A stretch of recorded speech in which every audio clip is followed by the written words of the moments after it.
electoral laws. So I think why we have options, but the president, he chose the path of peace.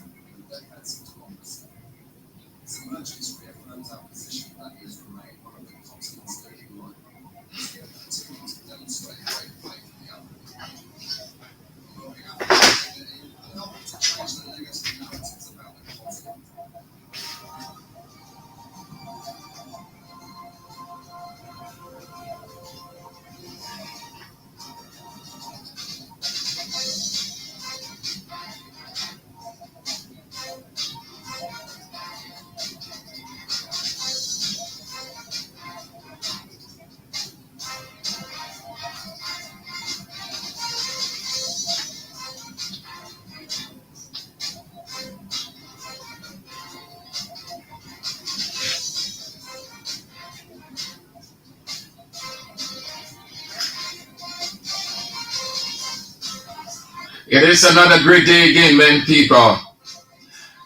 I say a great day. Oh yes, great day it is. Not a great day because it is Nebuchadnezzar reign. Not a great day because they are around with the wrong reason, but great day because God kept watch over us. Great day because He has allowed us to see another day. Great day because He's with us.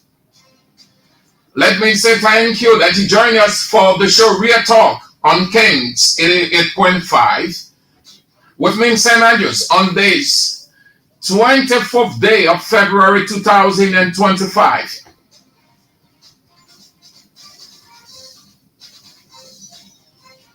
Another week again, we've got the issues to talk about.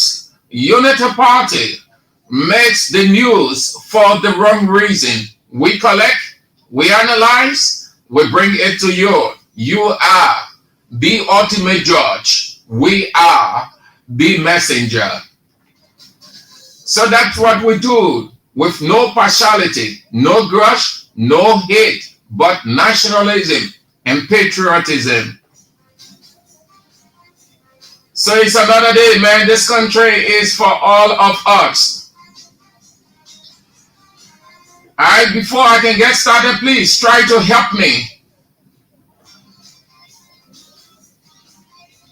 Or just hold on, let me get to it. So thank you so very kindly that you join us wherever you are around the world in Liberia. Welcome to it. It's Real Talk.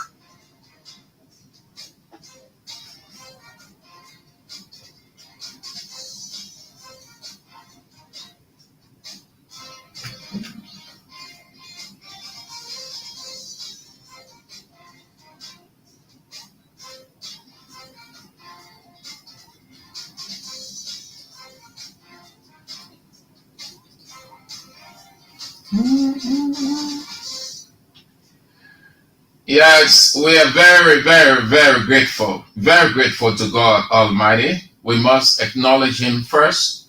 The Bible says, in everything, be it religious, secular, whatever, acknowledge God in everything, because without Him, we are nothing. He kept watch over us throughout last night and has given us this day a testimony to acknowledge and magnify and exalt His holy name. We are Christians. We believe in God and believe in His word called the Holy Bible, which is absolute truth. We can't help but tell God, thank you. So we're good. We've got the issues to talk about. But the acknowledgement first.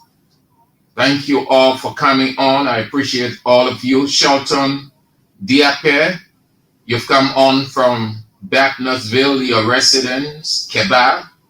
Emmanuel Ansah, you're following from where you said National Port Authority.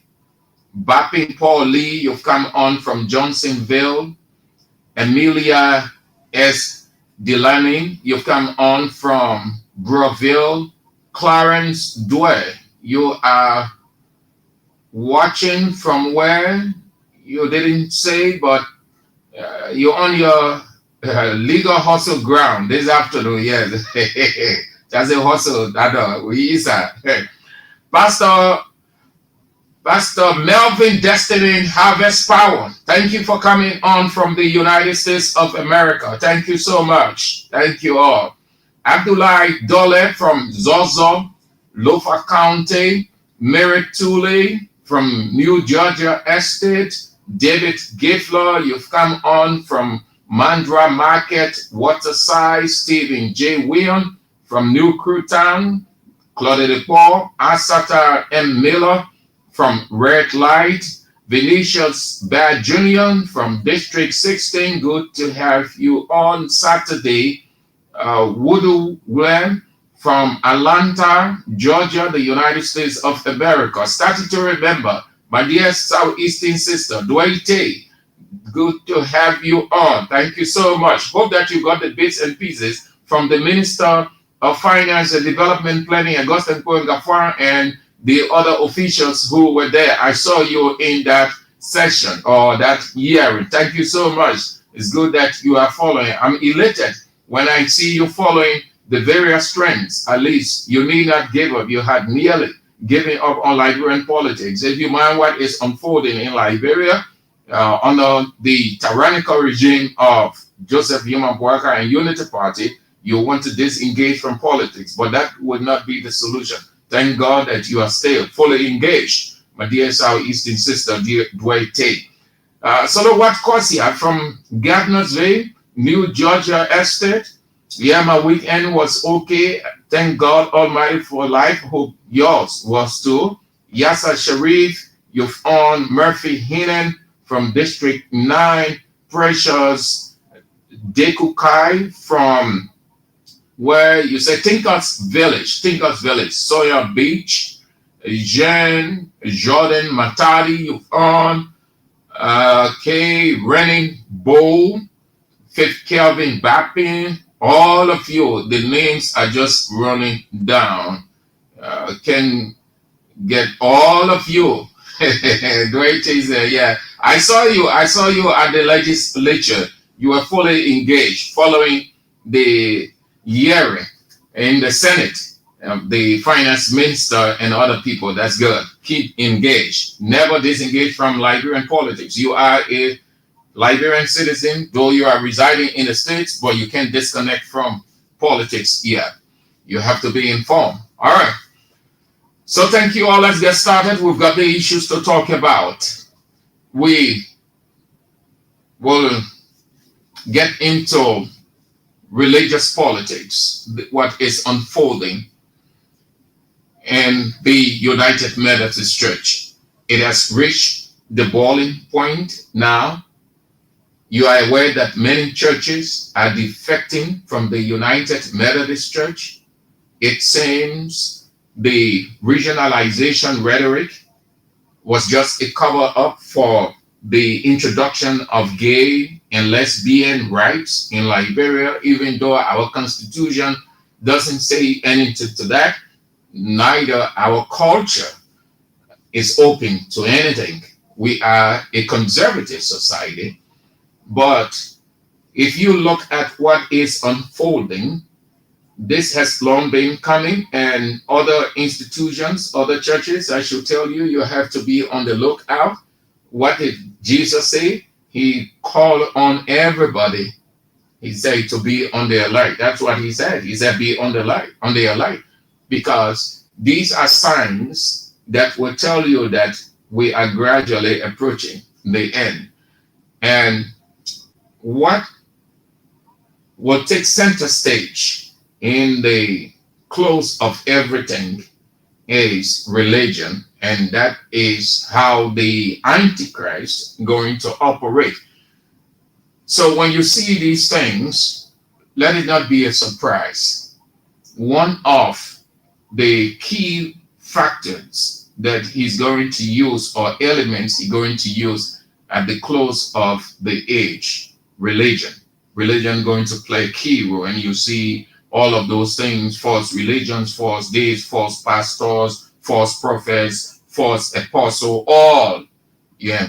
And listen, nothing that Satan uses to destroy but doctrine. Doctrine.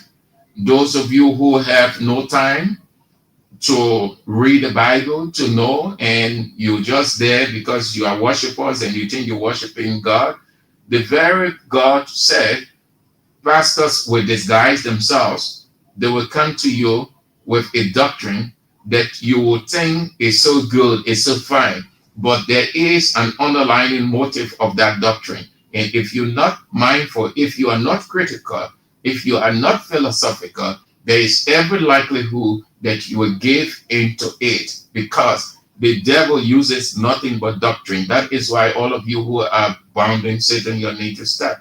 What did God say? In 1 Timothy, it said, now the Spirit expressly says that in latter time, where we are now, that in latter time, what's going to happen? Some will depart from the faith. Now watch it. He said, giving heed to deceiving spirits and to what?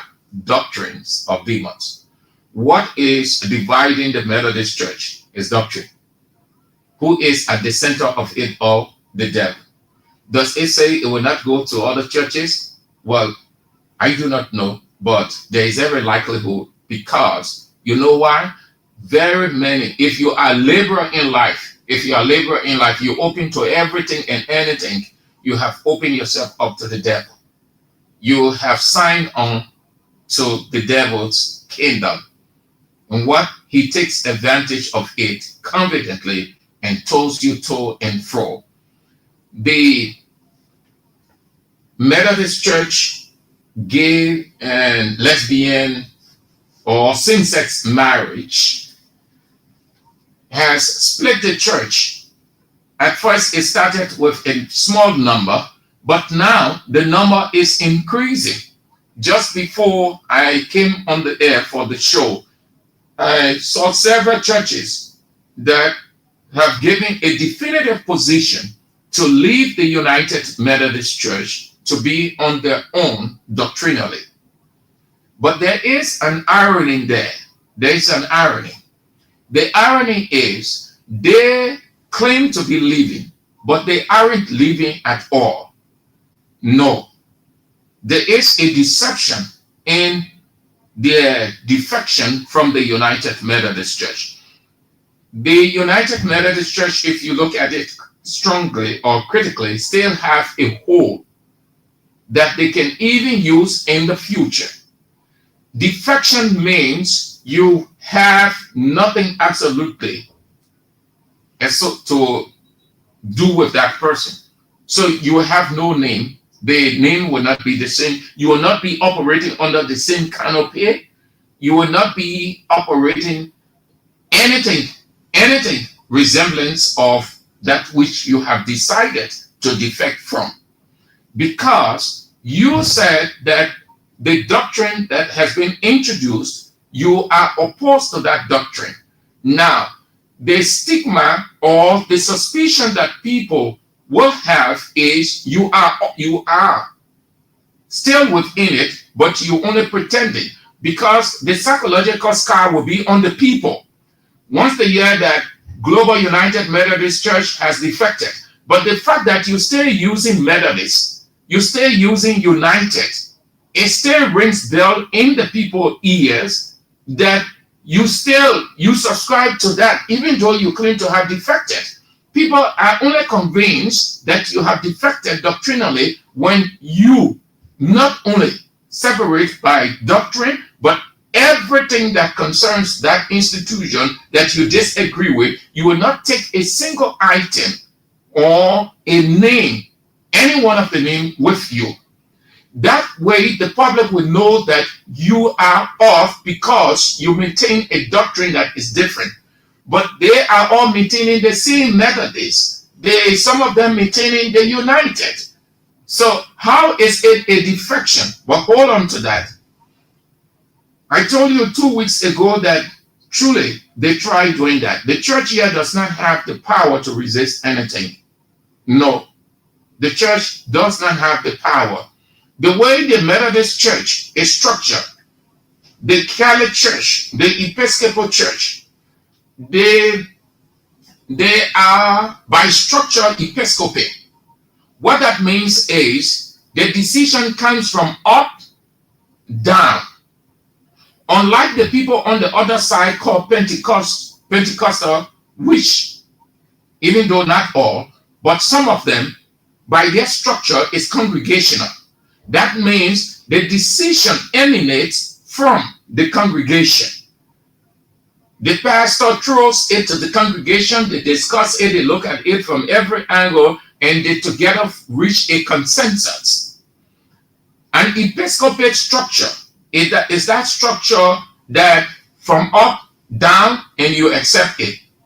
No opposition, because upstairs reason it to be right, and therefore it becomes a decree for the people down the line to go by it. That's what is happening. The church here does not have that authority.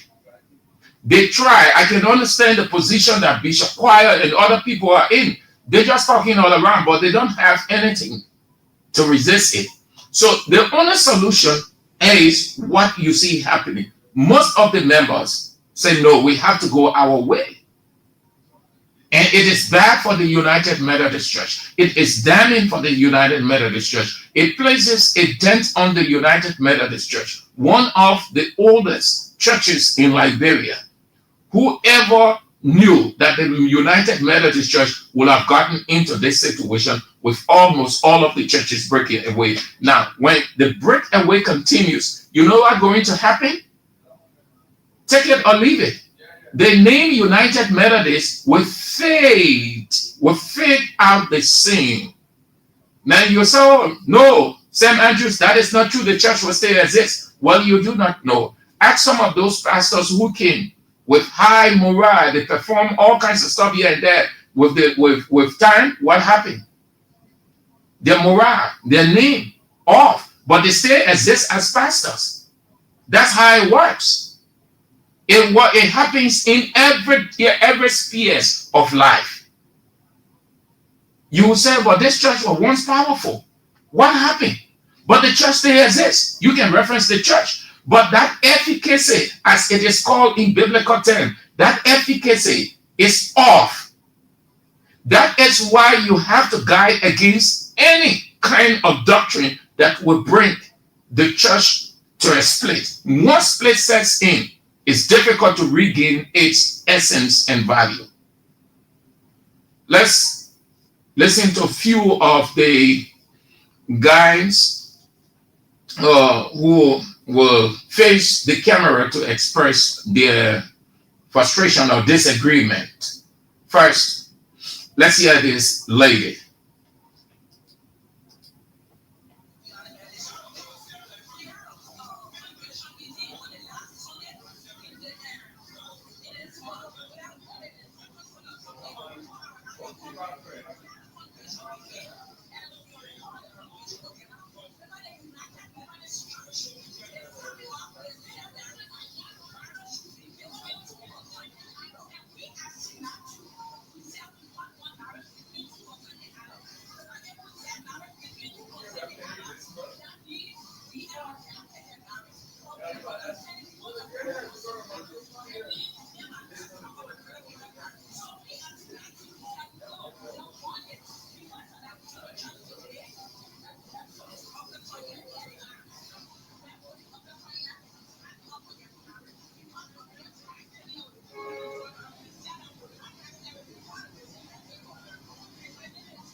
Now, the next fellow.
two of many of those who express their readiness to defect from the United Methodist Church. It's not a good thing for the church.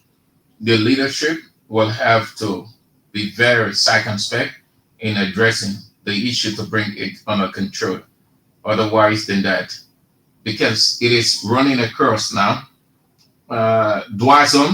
Dwazon United Methodist Church, they too took a decision to split. I heard that AP Camphor United Methodist Church in Claratown is contemplating too. And this might just run through almost all of the United Methodist Church, and then that will be the end of the church in terms of in terms of relevance and essence, because most of the churches, most of the Methodist churches now, they are taking a decision. Why? You can reach the conclusion that truly regionalization, as the guys from the top will argue, was just a rhetoric. Truly, these people know, and they have people within the hierarchy. They go to meetings. So if almost all of the United Methodist churches in the city and out of the city are speaking with one voice to defect from the United Methodist Church, then you can conclude that they know that truly the church wants to bring in same-sex marriage. They want to see, from upstairs now, they want to see two men standing in the church in any one of the United Methodist churches as male and female, and then the United Methodist pastor comes to officiate that wedding. They want to see two women standing, one a male and the other female, or husband and wife, and a United Methodist pastor comes to preside over that wedding, and everybody, they want to see that. They call that respecting the rights of people and all that kind of stuff. So these people know that truly the information that been coming out, it is really true. They were only using that regionalization rhetoric to confuse the people. And that's how Satan works. This is why you need to stop praying against the devil and read all of the lines almost, if you have the time, and see how he works. This is Satan's kingdom we're in, if you don't know. This is Satan's kingdom. He will do any and everything to disorganize office, disorganize house, disorganize the state, and install his own laws. So the United Methodist Church will have to do something. Otherwise than that, it's going to be very disastrous. Gradually, they are heading to that point. All right. That will be doing it for that. Let's get to the next issue. Somebody please help me. I have the clip here. There was this incident that occurred at the weekend. Pastor Isaac H. Johnson said the structure of the Methodist Church, Pentecost, and Catholic churches varies based on their governance. Chief, I know that, Chief. I'm discussing the impact is going to have these defections from the United Methodist Church. So the incident occurred at the weekend. It occurred at the weekend between the guy who, you listen carefully, when we tell you people that Boakai is not in control, you think we against this president, you think we want this president to fail, you think we against this country of ours, you think that this country is for a specific people called Unity Party, and Joseph Human Boakai and the others are not Liberians. Until you can get to realize our honesty, helping this government and this president, you will always tread the wrong path. Here is it. Apart from the incident, that occurred between Fadiga and the police officer. I want you to notice this before I get to the police, the AFL guy and Fadiga. Did the president not remove Fadiga and AB Command from the Drug Enforcement Agency? Please, maybe my information isn't true. Bwaka left him there and took Kroma away. Yeah, please help me out, but I know that he was taken from there. So yeah, please help me. If President Bwaka didn't take him from there, except for Kroma, well, then that's it. But if the president, and I know that the president removed the two of them, Fadiga, by what happened at the weekend, you can tell that he's still fan around the DEA. He's still within the DEA. Here is what the Armed Forces of Liberia explained. Please help me. I want to know, this Fadiga guy, is he the same who said that President Weah, he wished President Weah's death, that President Weah should die in a plane crash, that if he had the power, he could turn to snake and burn President Weah so he would die? Is it the same Fadiga? Please help me. I try asking people, many people, but it's kind of difficult. Please, if he is the one, I have the clip here, I will play it. But I want to know whether he is the guy, then I know what to say to that. If it is not him, it is his brother, fine. But if he is the one, fine. Here is the statement from the Armed Forces of Liberia. This is a Unity Party partisan. This man insulted the CDC government. This man said all kinds of things. He argued on accountability ground, no transparency. This man was on spoon 24/7. Okay, Seyon Doe said it is his brother, but there is no way you can divorce him from his brother. They are two Unity Party stalwarts, and they were in one accord, and they stay in one accord against the CDC government. So he is a partisan. This man was very critical. He is the one who was always on spoon talk. He engaged in an unruly behavior. Partisan of Unity Party, a stalwart, one of the defenders of Joe Boakai and Unity Party. Thank you, Confident D. You also said it is his brother, but that's the same people.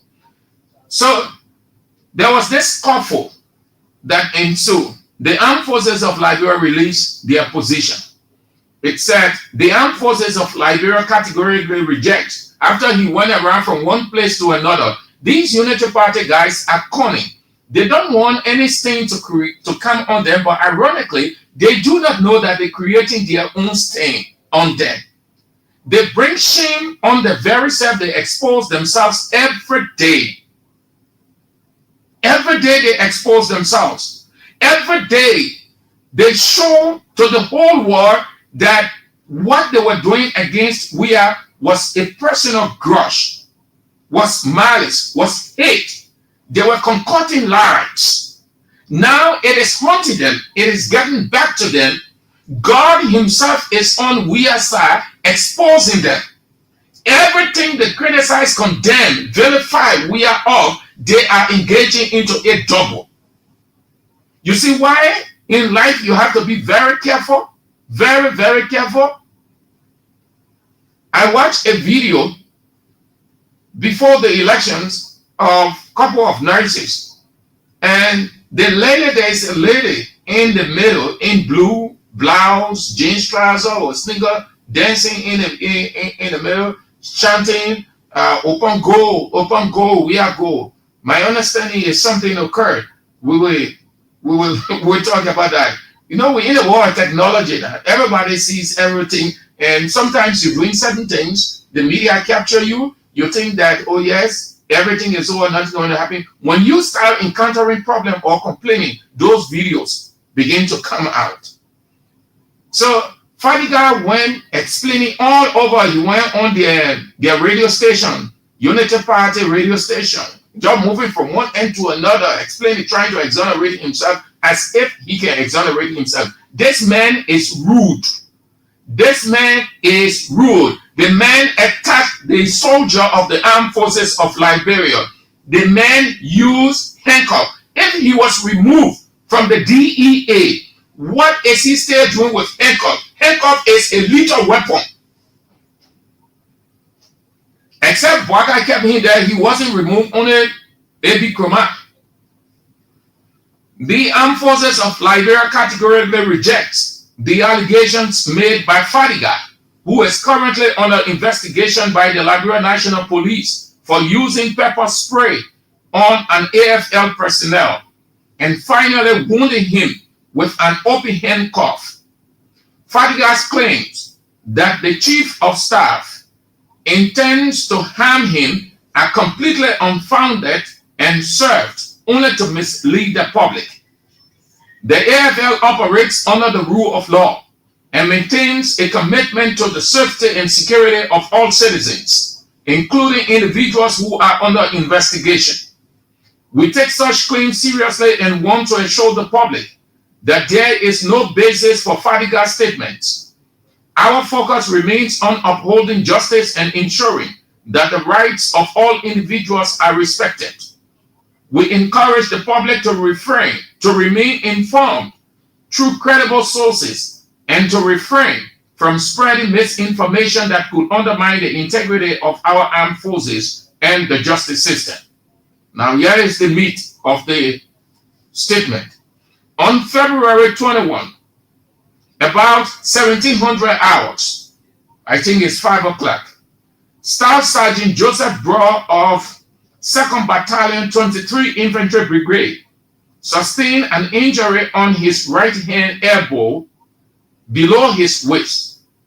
Sergeant Braw was driving a Nissan. You listen carefully. Sergeant Braw was driving a Nissan Premier with plate number A116799 traveling from ELWA Junction towards VOA Community, Painesville. At an intersection after Greystone Brakes Factory, Staff Sergeant Braw turned left at the intersection. A Renault Duster driven by one of the Fadigas with plate number, this is Fadiga's plate, A45903, was getting on the RIA highway. At the intersection, one of the Fadigas insisted that Staff Sergeant Braw gave him the right of way, though there was enough space as the road was not narrow.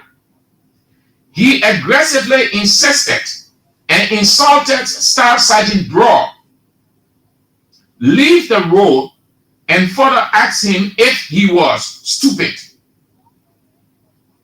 The quoting Fadiga as responding to Staff Sergeant Braw that he should leave the road and ask whether Staff Sergeant Braw is stupid. Y'all who say, when we say that we can be cursing, that Unity Party people, or everybody, let's use your illiteracy because you know the difference between description and insult. But yeah, man, they're quoting him word for word. He looks at the officer and tell the officer to get off the road and asking the officer whether he's stupid, that he does not want to get off the road for him, Fadiga, to pass. AFL statement went on. This led to an exchange of verbal insults, after which the Fadiga got out of their vehicle and walked towards Staff Sergeant Braw, who was still seated in his car, and employed 2 large canisters of pepper spray, each onto the face of Staff Sergeant Braw from the driver's side window. That means the Sergeant Bro was staying in the car sitting. And these two guys got down like mercenaries or kidnappers, went there, and then opened spray on him. Staff Sergeant Bro managed to get out of his vehicle in a self-defense mood and was attacked by one of the bodyguards with an open handcuff below the right waist, leading him to sustaining a puncture wound below his right waist. The concluding AFL concluding their position. This led Staff Sergeant Bro to place a call to his high command, Sergeant Major, for assistance.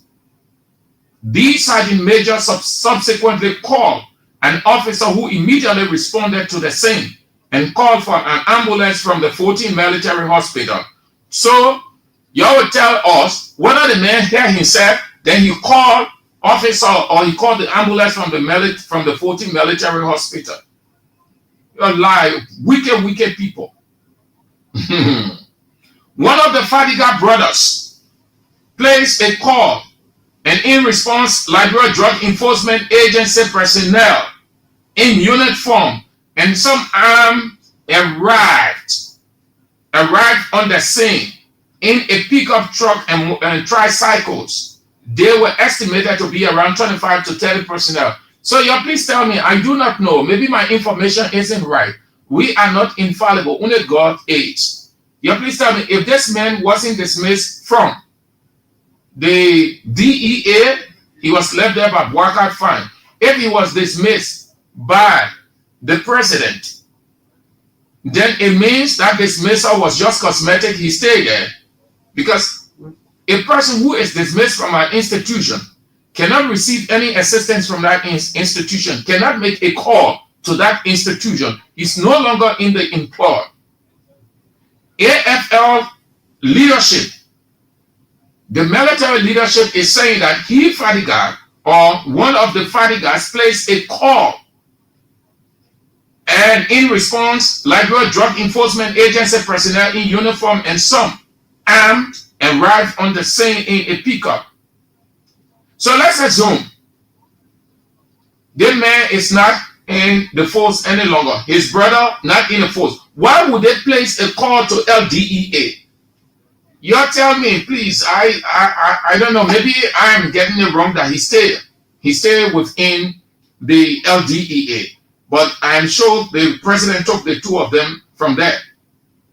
Then they concluded by saying, the presence of LDEA personnel on the scene in response to a call placed by a civilian who is not in their chain of command is worrisome. Thank you very much. It's worrisome. You see all of the institutions. You see, the people, they only know how to get against opposition.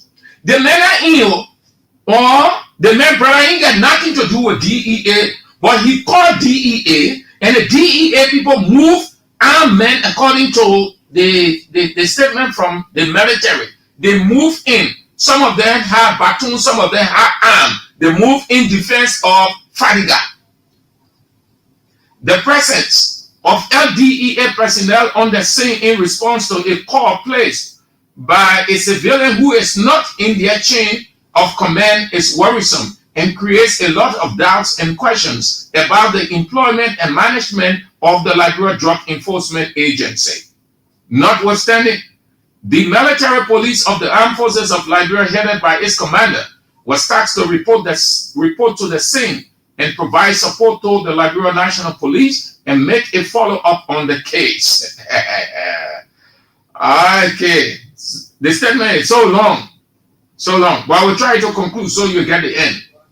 The police immediately took charge of the situation and requested that all parties involved with the incident be taken to the Zone 8 police station without the injured soldier who was undergoing treatment at the 14th Military Hospital.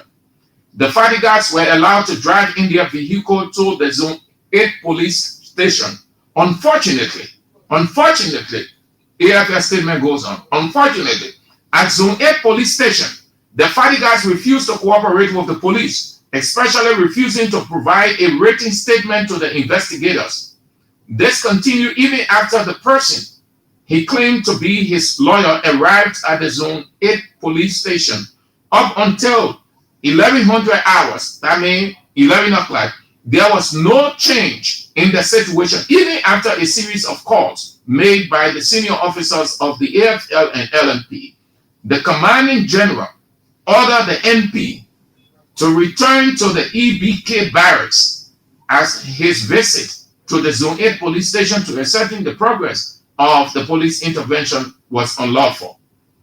And then they concluded that Staff Sergeant Joseph Braw was discharged after receiving emergency treatment, and a medical test for drugs and alcohol was done, which came out negative.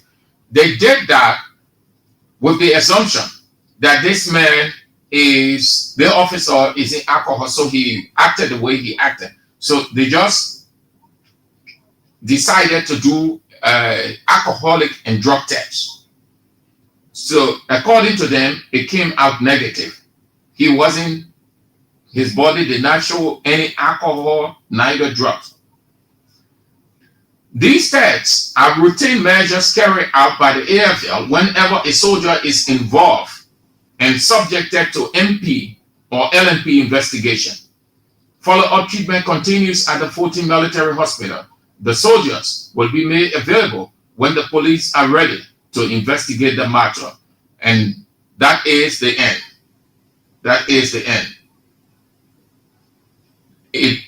That is the end. Nothing going to happen. Nothing, absolutely. But if this man is still within the DEA, well then, Kreman was only used as the sacrificial lamb. But I think my information, I think I'm right that they were all taken off. I think President Boakai took the two of them off. So if that is true, then this man should have nothing to do with DEA. DEA should not even be responding. If he had a problem or a scuffle, and he claims that this officer attacked him, you want to call the Liberia National Police, who is responsible to protect law and order, to protect everybody's rights and enhance their safety. You want to call directly to the police. You can call any one of the depots or LNP headquarters. But to call, according to the AFL High Command, he called DEA, and DEA people responded. I am not saying these people are making up stories against Fadiga, neither did they not attack Fadiga. But I don't think they are abnormal. They would not know an army or a DEA person that they will not identify or they will not see. They saw these people because the incident, according to them, happened around 1700 hours. 1700 is 5 o'clock. It's 5 o'clock. 16 is 4. 18 is 6. So it was broad day. Broad day. 1700 hour is not in the night.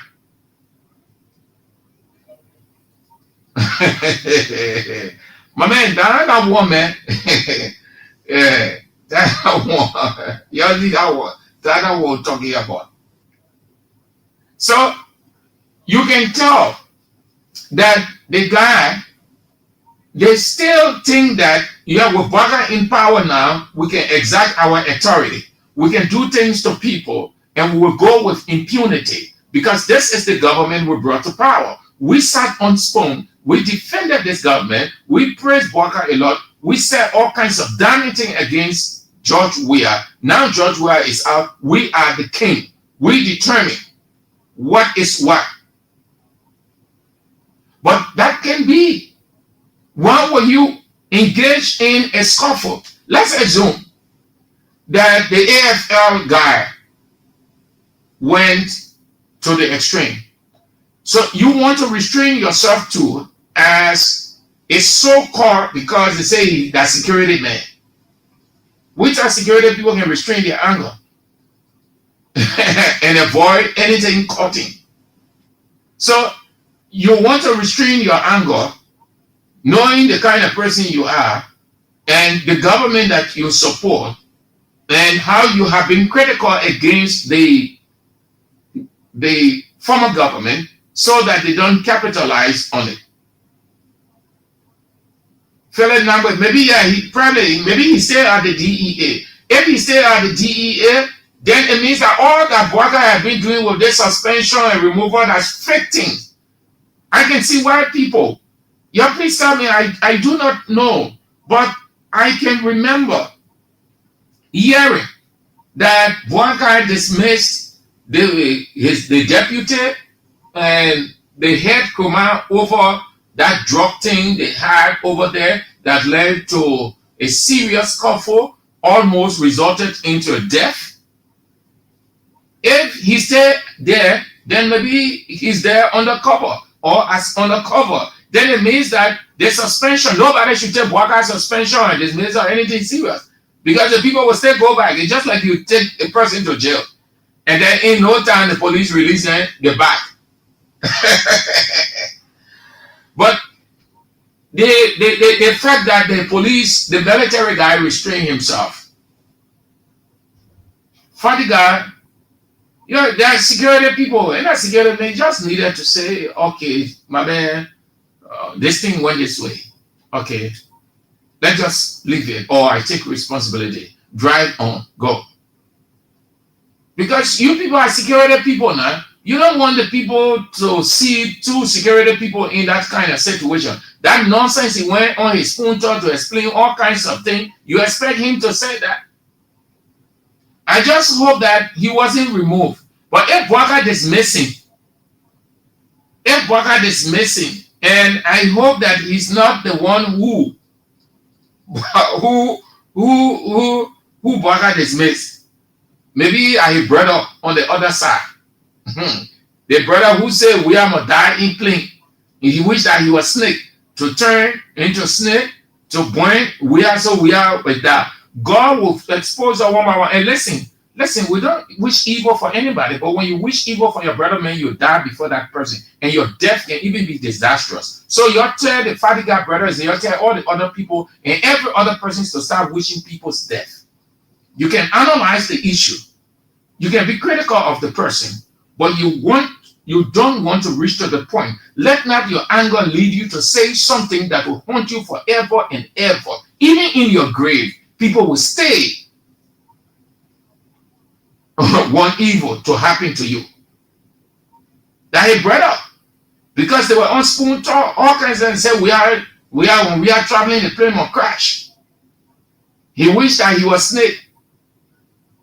That he can just turn to snake to point we are with that. The grudge that you get, that we're exposing your soul, that is seeing, you're seeing Satan, that Satan exposing you. Because Satan is the father of evil. So when you put on evil, then you become part of Satan. You're in Satan's kingdom. That's what Jesus said. Jesus said you are of your father, the devil. You don't wish evil for people. The only thing about Satan is death. So anybody who wishes another person's death is purely satanic. It's evil. But we leave it as that. Because you know what? The Fadigas brothers, when we read it, just how they can say things, they can do things. We too, we get the same power. Just one reaction, your whole stuff. Those of you who listen carefully, you know what I mean. I can say that as I sitting behind the microphone, only one thing I can say about the Fadiga brothers. It will affect all your people then. You will start forming all over this place. You will start doing all that. The next thing you will put it on religion. You better stop that thing. Okay. So that's it. Those are the two pointers. What do we have? DJ, the DJ crying. DJ said they ain't getting money. And you say you stuptitious. You want to go sit on the majority block that today you're crying that your fellow representatives, they are moving with their SDF and CDF and nothing for you, go sit down there. And you say you member a majority block? Nonsense. Let's go to the line. We'll come to that. Let's go down to get your response, your participation on 0772 23 99 33, 0886 30 44 97. The women's line. Listen carefully. That the woman they lie, the women there, the woman they not the liar, that I'm men liar. Don't call on it. Only for the women there. 0777 9803 75. And you are on. Let's go. Hello. Hello. Your name and where you come from? Yeah, this is Methodist, and I call you from Central Mauritius. Let's hear you, Mr. Zal. Yeah. I think it's baffling to see such a thing happen on a so-called worthless Islam for a 2-year experience government or a 2-year experience president to find official and former officials and state personalities going along ahead with one another. What did you say? Did you say former official? No, what was it? Joe, they were experienced for a 2-year president and he suspended. He suspended, or he was removed. Okay, removed. So who will take it as it is? If you are former, we still expect that you working that kind of industry and as former official. Now we expect, how we know experience people should be able to conduct yourself. Once you were even appointed and be removed, we're expecting to work each other as a former official. But it seems like Okay, Chief. Thank you. you got a more unprepared and unstable group of people. So I think part of Thank you. All right, thank you. So the fire stay raging. 11th Street, Landside, we are told that fire is blazing there. The fire service people get fire all over the place. Hey, not easy. Hey. Hello. Yeah, good afternoon. My name is David and I explain for the best I didn't do on the radio. You know, what I said, I studied that. They try to speak to the fact of the level of hopelessness the arrogance and limited as humanity in the program. So which innocent was ignored. Oh, Waga did not dismiss this fadiga man.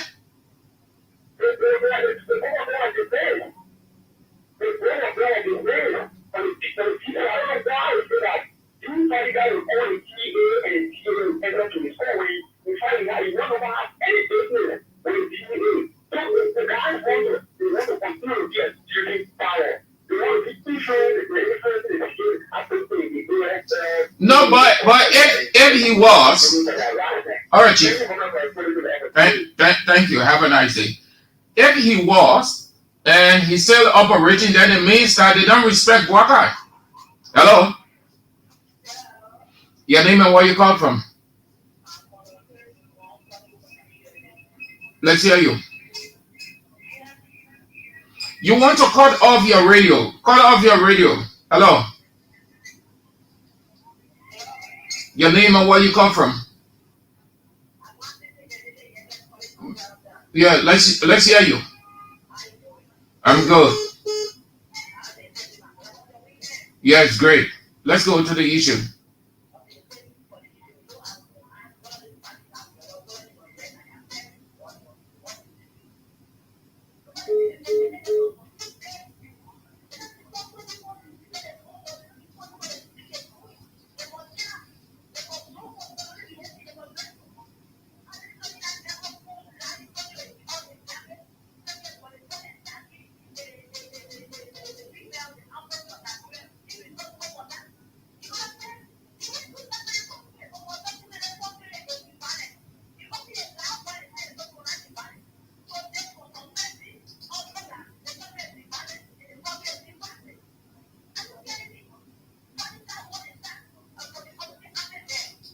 Okay, my Sissy.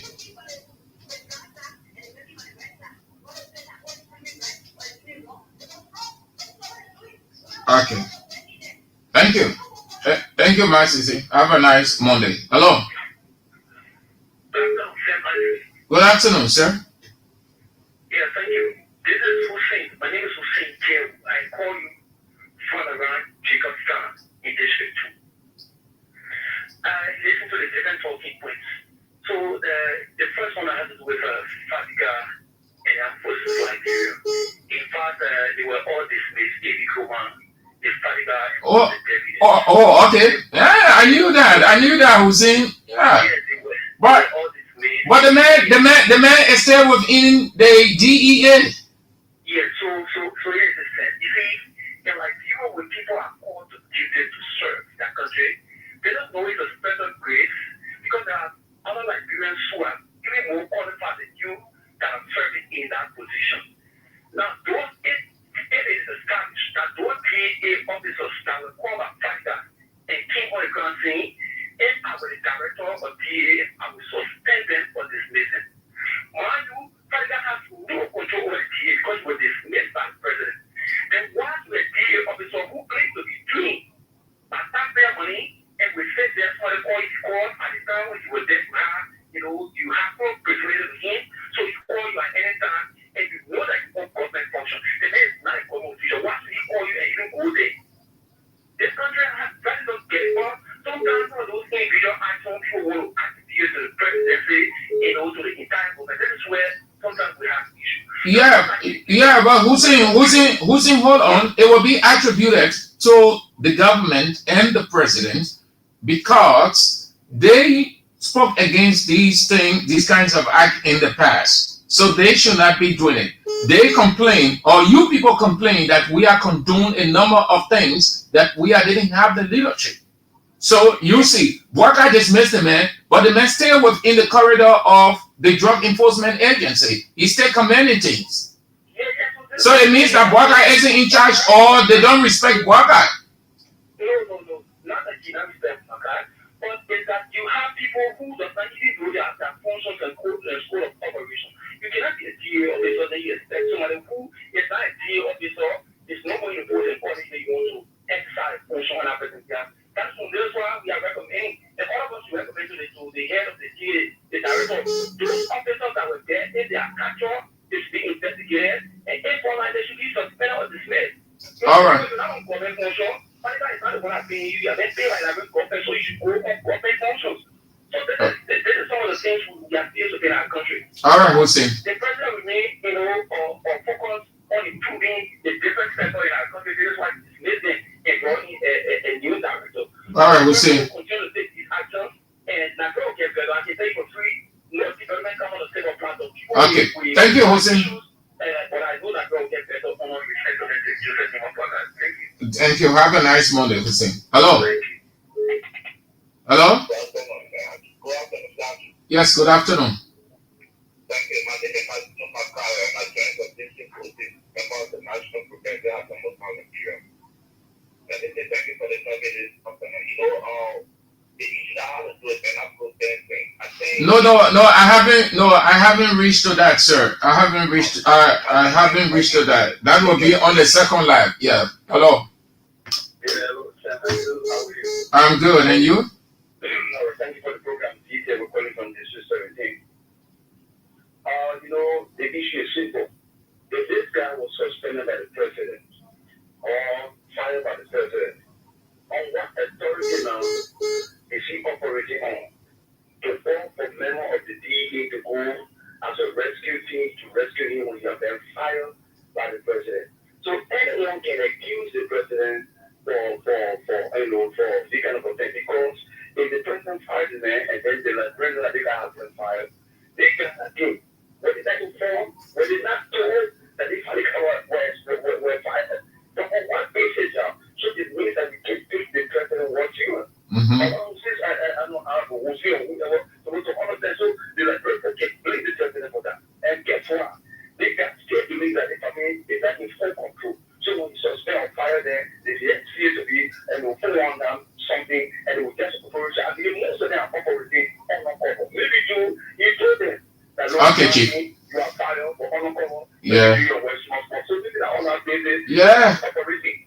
Yeah. This particular issue has to be handled. But thank you so much. That's one of the reasons why most of the guys did not declare their asset, because they know that Bwaga is not going to do anything. He is not informed of what is unfolding. They're just taking advantage of Bwaga. Hello, I'm good as you are. Let's hear you. Your name and where you call from.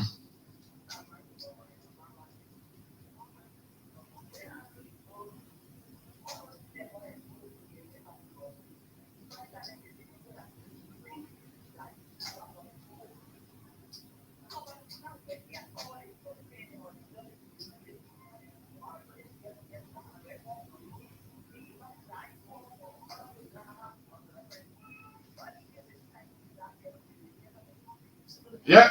The man said carry handcuff, so it means that the man has his weapon, he has everything that he was using at DEA. The man traveling with handcuff. So as far as he's concerned, he stayed with me at DEA. That statement that Bwaga released, the man said that Bwaga owned there. He stayed DEA member, he moving with handcuff.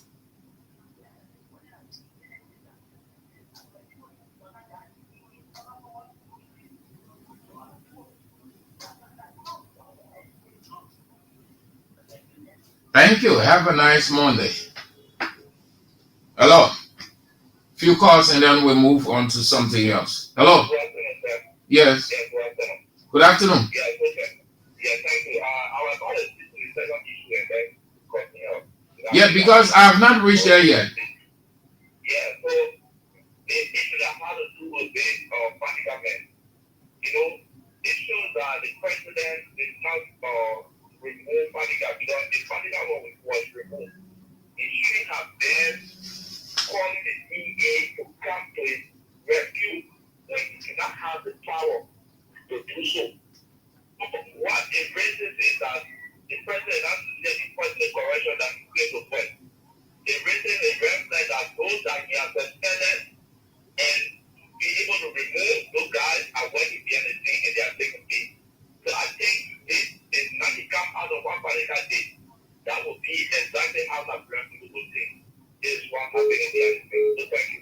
Thank you so much. Thank you all for spicing up the first live of the show. Let's go to the screen. Philip Nangbe said the things these guys can do in America, that's what they are practicing in Liberia. You can't just spray anyone. If the person has a legal firearm, they can shoot you and not be held accountable.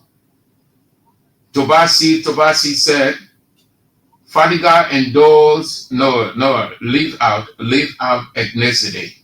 Huh? Tobasi, you want to leave out ethnicity, yeah? Seyon, Sido say, Bwaga has plunged our country into mess. Yeah, that is the same thing they were saying on Spoon Talk. They say we are put the country in mess. They coming to rescue the country. So y'all can say the same, the country in mess. And Navarro's M said Bwaga was in China when he dismissed them. Yeah, that's true. Thank you so much. Yes.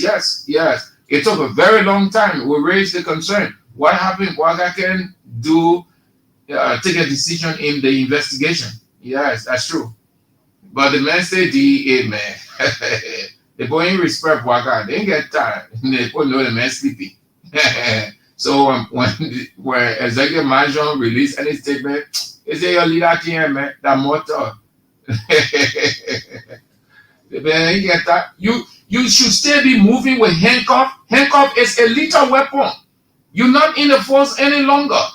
You are removed by the president, the man who you branded as the best person, the man who knows the rule of law, who could fix the country. Yet you portraying a bad image of what you polish. That's an irony. Yeah. All right. Yeah, thank you. Your spice of the first lap of the show. Okay. So let's move on to another issue. Let's go to the Ministry of Finance and Development Planning. Is rough. And Bwaga just signed the executive order. Since today, I think he has signed 3, if not 2. Yes. He just signing executive order, and not easy and rough. I told you at the beginning, I can say it's shit. Things tough. You'll be mindful. You'll be mindful. You'll manage your late money. So Obadiah said the party a wife, eh? The party pregnant a wife. Obadiah. We'll close the show with that. So, the man.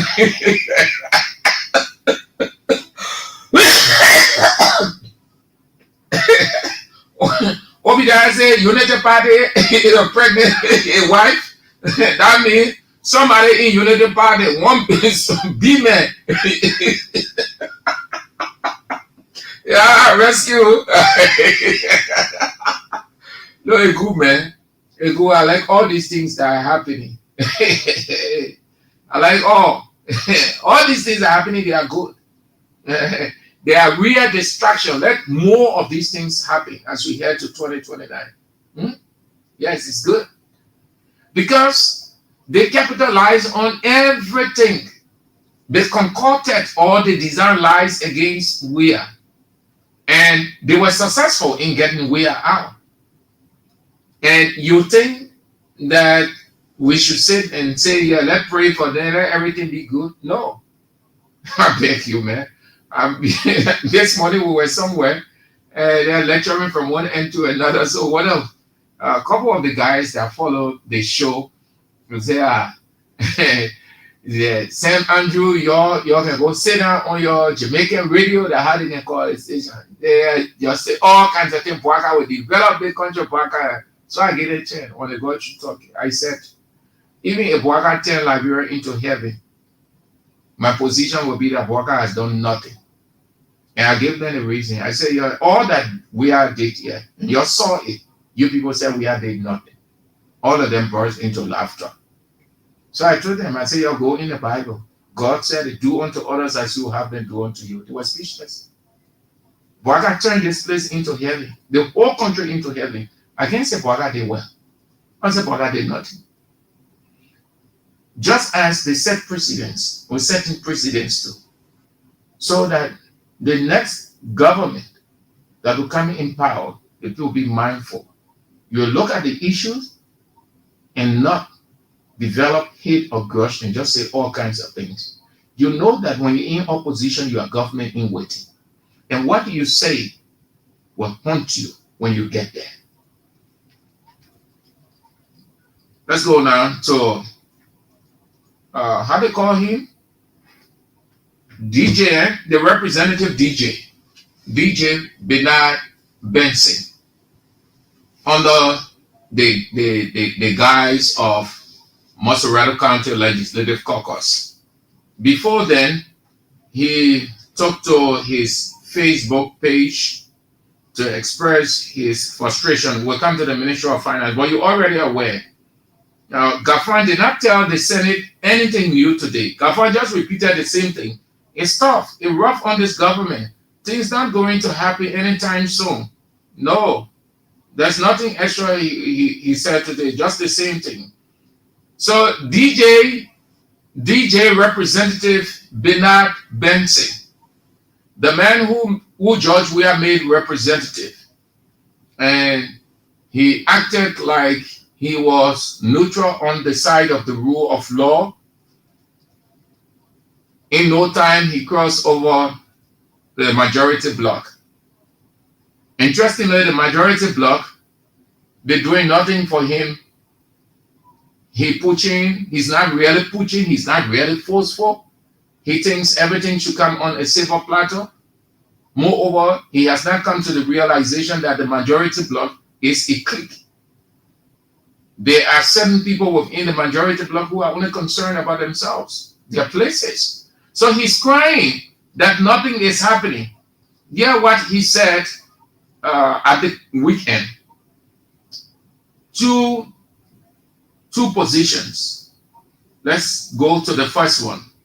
He said, 2 years, and Montserrado County has not received a penny for social development funds. despite millions of USD paid by concessions to GOL for Montserrado County District's development.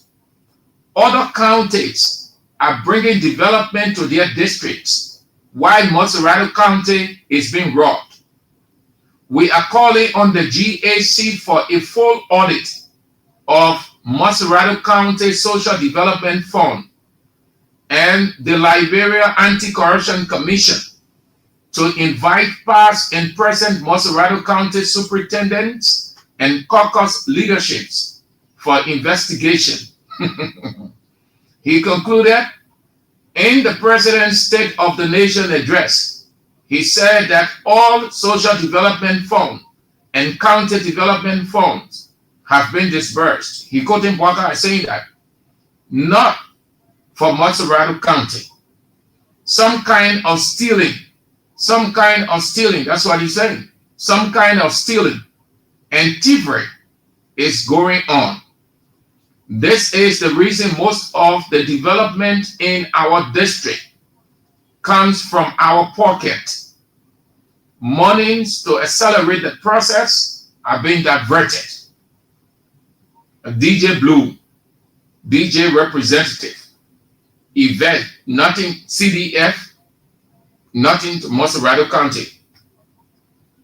SDF, nothing.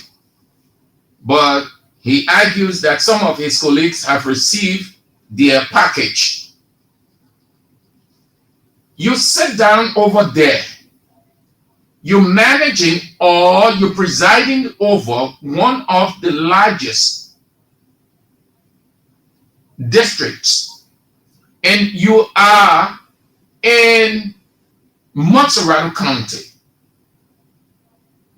I can say the largest, and don't take me 100% right for that because I don't know demarcation by size, but let's assume Montserrado County is large. You sat down all of those times, you were doing nothing, but rather moving here and there. Toasting to and fro between minority bloc, majority bloc.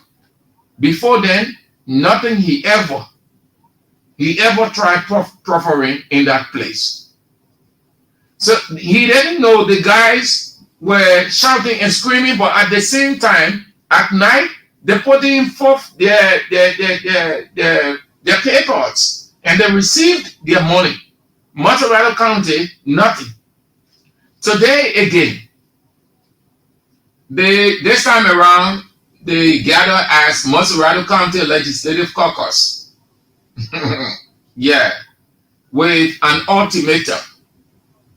They gathered saying that they have not received their portion of the social development funds, even though Bwaka said that all counties have received their portion of the social development funds.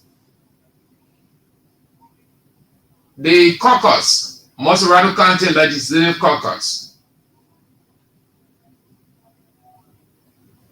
will move.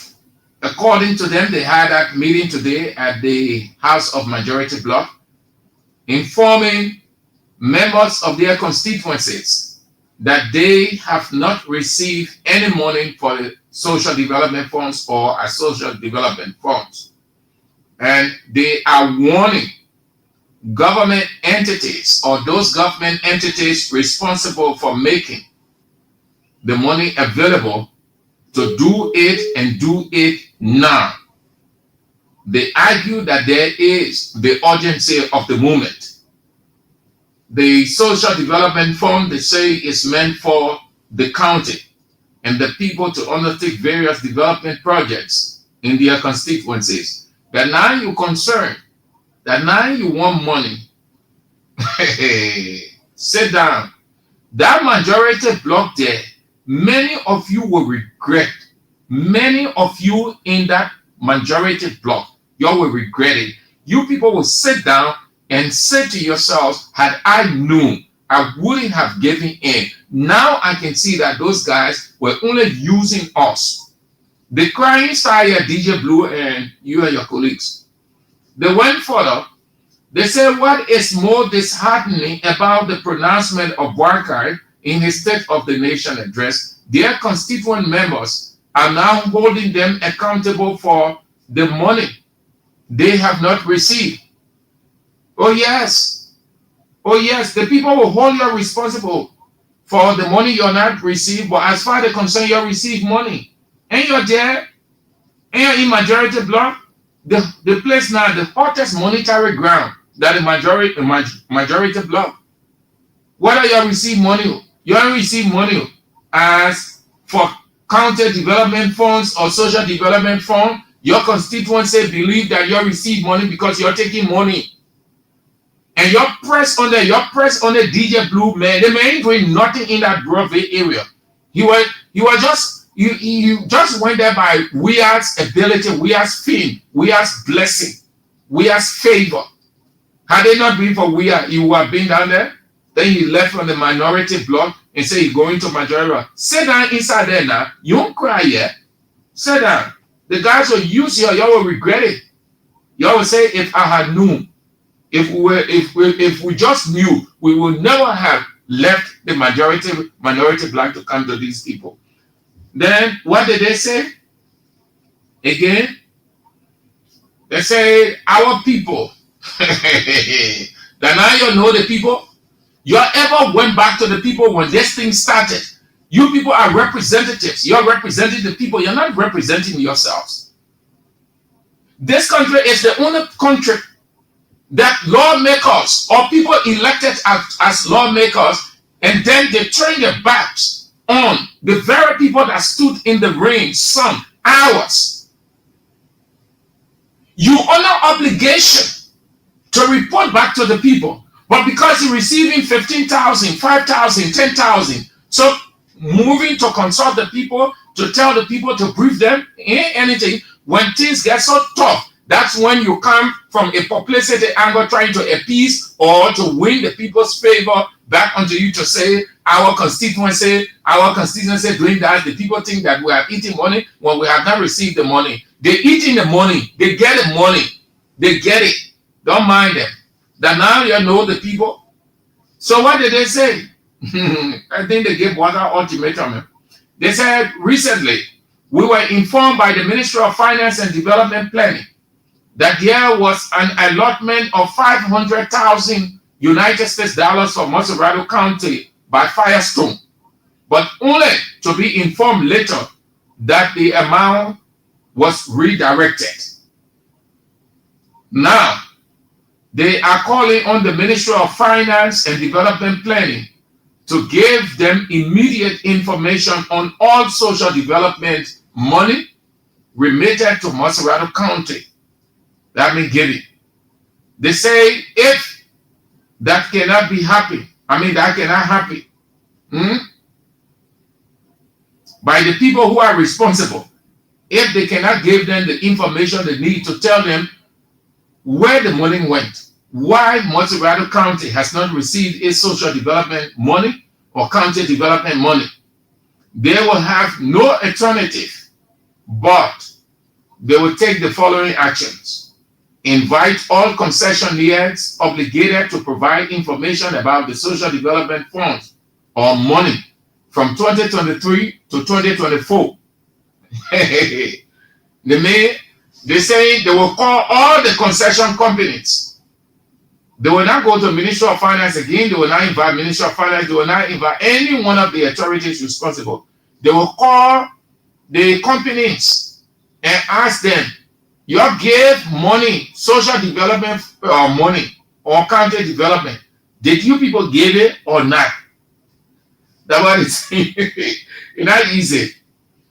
Then they say that Montserrado County Legislative Caucus, they will have a public hearing with those concessionaires to know the shady deeds.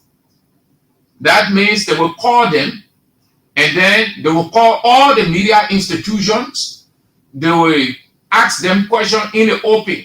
Let them tell everybody, the whole world, whether they gave money or not. But as far as the concerned money was given, because some of their colleagues confirmed receiving their social development money, their county development money, and they carry out developments in their districts. But they in Montserrado County, nothing happening. But in majority black now, majority black members, they should not be complaining for these things, man. Come on. Then the other thing they said, they'll call the GAC to conduct a comprehensive audit of the amount paid or the money given by those concessionaires who are obligated to the government's coffers to put the money inside, or whether they put the money in there for social development. And that they will draft and present a petition that will demand overdue social development money. That means the money still on what they call overdue. You bring it. The long being expected, they get it. So you have to. Then one other thing they said, that they will request a comprehensive financial statement of their account from the bank for 2023-2024.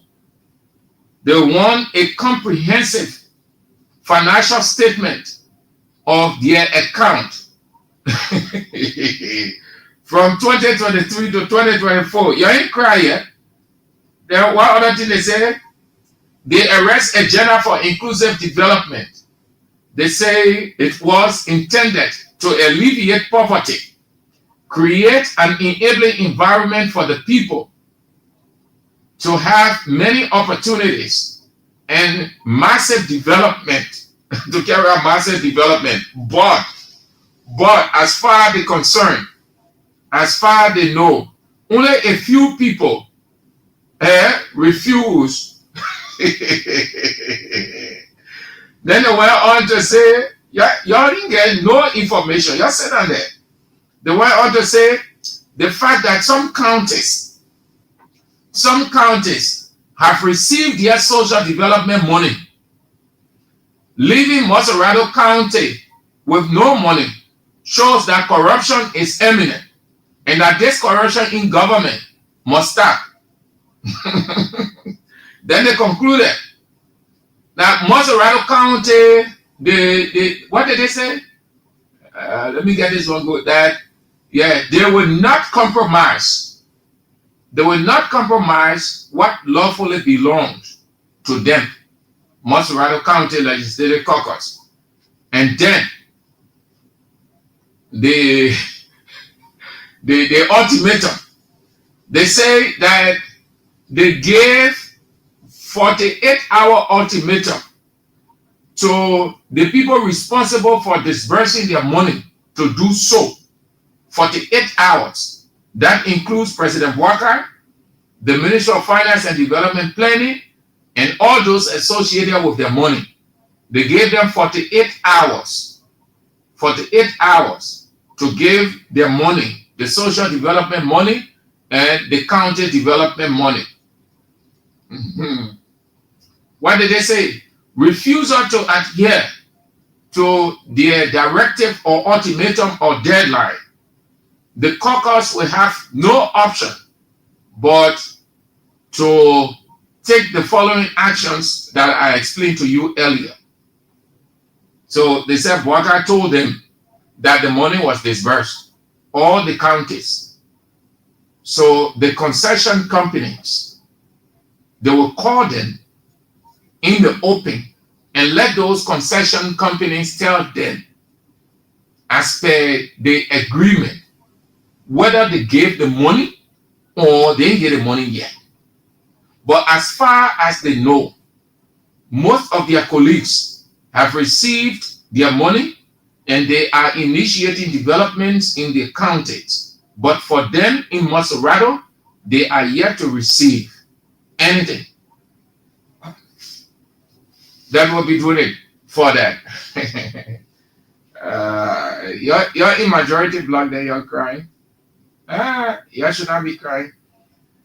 Let's go to the LACC. Let's go to the LACC, then we get to you people. The LACC, Liberia Anti-Corruption Commission. They've invited the head of the National Road Fund for a hearing on Wednesday, the 26th. Yes, they invited Mrs. Josita Wento Newville, LACC. But before that, let me say this.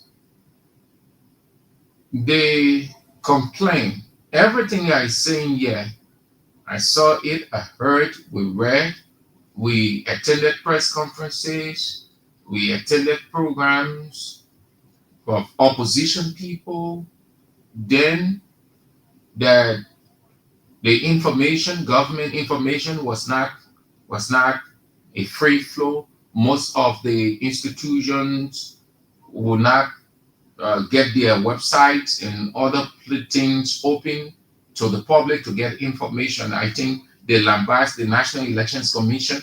I can remember that very well. It took months. It was all over. They even have press conference, or we can access National Elections Commission page. Dubious thing is working, and we has planted people within the National Elections Commission. Those he appointed are CDC partisans. All of those things. The reference Floor Sayer. In fact, before Floor Sayer became commissioner, they said that we have planted Floor Sayer in the data room to tamper with the numbers. It wasn't easy. All over the place. They say, oh, you see, they blocked the website. Nothing coming up. You can't access the National Elections Commission website. You can't access this. You can't access all kinds of things they were saying. I'm saying this because you cannot have an institution like the Anti-Corruption Commission sneaking out where people should go to get information. They have their website and they have their official Facebook page. Most of the people, they tend to those two elements, the website and the Facebook page. Now, given that Facebook has large followings and people access it so quickly, so you find that most government officials, they put things on their Facebook page. That's when you hear the person on the air quoting this person, referencing the Facebook page, because you have to give that attribution according to the law. But you have to do that validation to know whether it is the person's official Facebook page or not, because anybody can create. But when you know, like how we know those few guys who have the official Facebook page, that you're in a good position, they wouldn't deny. So you will not hear the person saying, whoa, Watkins FM reported, that is not my Facebook page. No, because we know. So when we're reading from Musa Ability page, that page, you know that it is authentic, that Musa Ability will validate it. Amara Kone, all of those people in the executive, in the legislature, in the judiciary, if I want to know something, all I need about the judiciary, I just need to go on Ambrose Mann page. I know his official page, so you'll see everything there about the judiciary, whatever you want to know. It is based on that the other institutions created a formal Facebook page, which is the fastest means. But what happened? You can't get anything from LACC Facebook page. But you hear they will link. What they do is they link out, or they leak out information to a certain people. Instead of putting those things on their Facebook page, they will not. They accuse we are government of this thing. I'm telling you all, I've been here, I know it. I'm not relying on proxy idea or second guessing. I heard, we went to conferences, we heard these people complaining the same way. The other Facebook page did. The other people can, we get access to it. LACC will leak out information instead of putting it on their Facebook page, which everybody can access. They prefer to leak it out to Unity Party people. Then that person, you hear that person, oh, LACC has done this. LACC. Then other people wondering, but how come? Well, because there are people, the LACC, there are people in LACC who are working for Unity Party. They will leak it out to those Unity Party people. Ask yourself why the pro-Unity Party institutions can get it before any other person. Because LACC will leak it out. They will send it to them in no time. And that is wrong. Then you need to shut down your website, shut down your Facebook page, and just be sneaking those documents to Unity Party people. So that the same thing they were accusing we are government up here. I mean, yeah. They say, oh, the people are giving documents to certain people. The other one will just come up. When everybody wondering, how come this person has already published it? This person already talked about it. That's the same thing they're doing. LACC. Corrupt. Now, let's go to the issue. That hearing with the National Oil Company, that's the end of that investigation here. That's the end. Alexandra Zoe will do nothing extra in this government. Nothing, absolutely. Alexandra Zoe is afraid. She will do nothing. That is the end. I saw one of the guys who are on an investigation today. What did the man say? The man came in a car. Dress up. Going to where he just passed to a man. What did the man say? The man said, my man, when somebody raised it, he said, I think that blind me. Meaning, nothing will come of it. That's the end. You will not hear it. That visit that Unity Party officials made to LACC, they politicized LACC, they corner LACC. LACC will remain toothless bulldog until Bwaka leaves. LACC will do nothing. Alexandra Zoe is in an embarrassing position. That visitation was wrong. They politicized LACC. They took away the substance and essence. Alexandra Zoe is in a terrible position right now. That whole local stuff, that is the end of it. You know why they're pushing this one? Because Bwaka appointed Hassan Kazolu, former representative of District 17. Now it's taking long. I think the woman has ample time there. So they want to get her out for Hassan Kazolu to go there. So they are fighting a proxy war. Using Martin Colley to bring out all kinds of stuff against her and just write. And then LACC looks at it and says, this is weighted enough. Let the woman come. That's the game they're playing. That's the game. That's the game. Nothing really substantial. This is not to say that they have not had faults over there. They know, I do not know. They are the place. But what we have gathered, it is a proxy war to get Hassan Kazolu there because it's taking long. The woman is on a tenure position. So they want to get her out. So they're using Martin Colley. Remember now, listen to that interview that Martin Colley claimed to have had with that engineer. The man in America. The man left that place long since. It was a stage-managed interview to pressure LACC to open investigation on this woman so that Bwaka can get to suspend her and then they try to pay her off. Like the same thing they did with Nafa, Emma Glasgow. The game, there's a game. They're using, don't believe everything. I'm not saying that Martin is incredible. He says he will come up with something against their own government. But this one, they want to get Josita out of that place for Hassan Kazolu to get in. You go look at the executive mansion list. I think it was either the 5th or 6th. The National Road Fund, who is the head, who Bwaka appointed as head, Hassan Kazolu.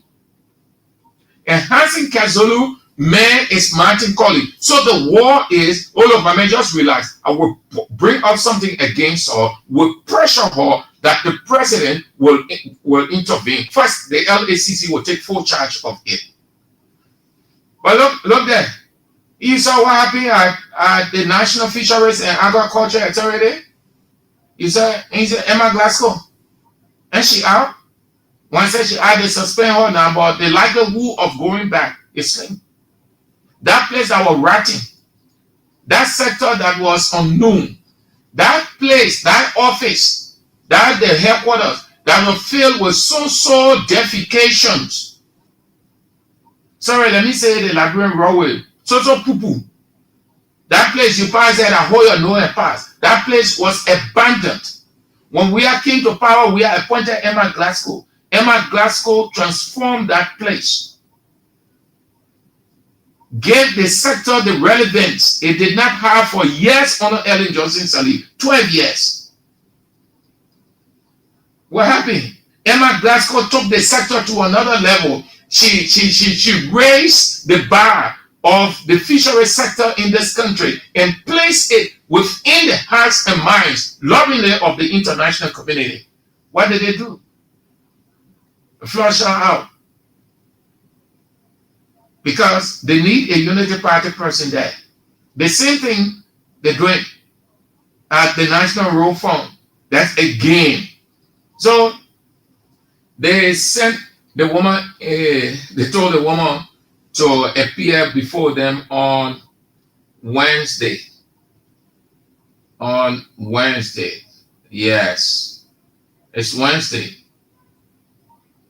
Wednesday.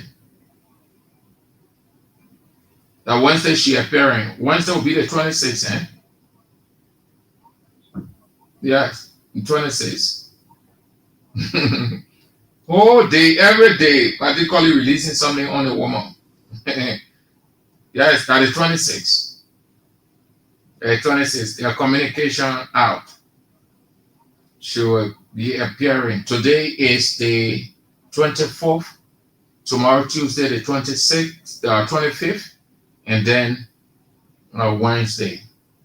They want to get her out of our court. So they're using the LACC. She's not fully a partisan of Unity Party, just so you know. No. Mrs. Josita Newville-Wento is not a partisan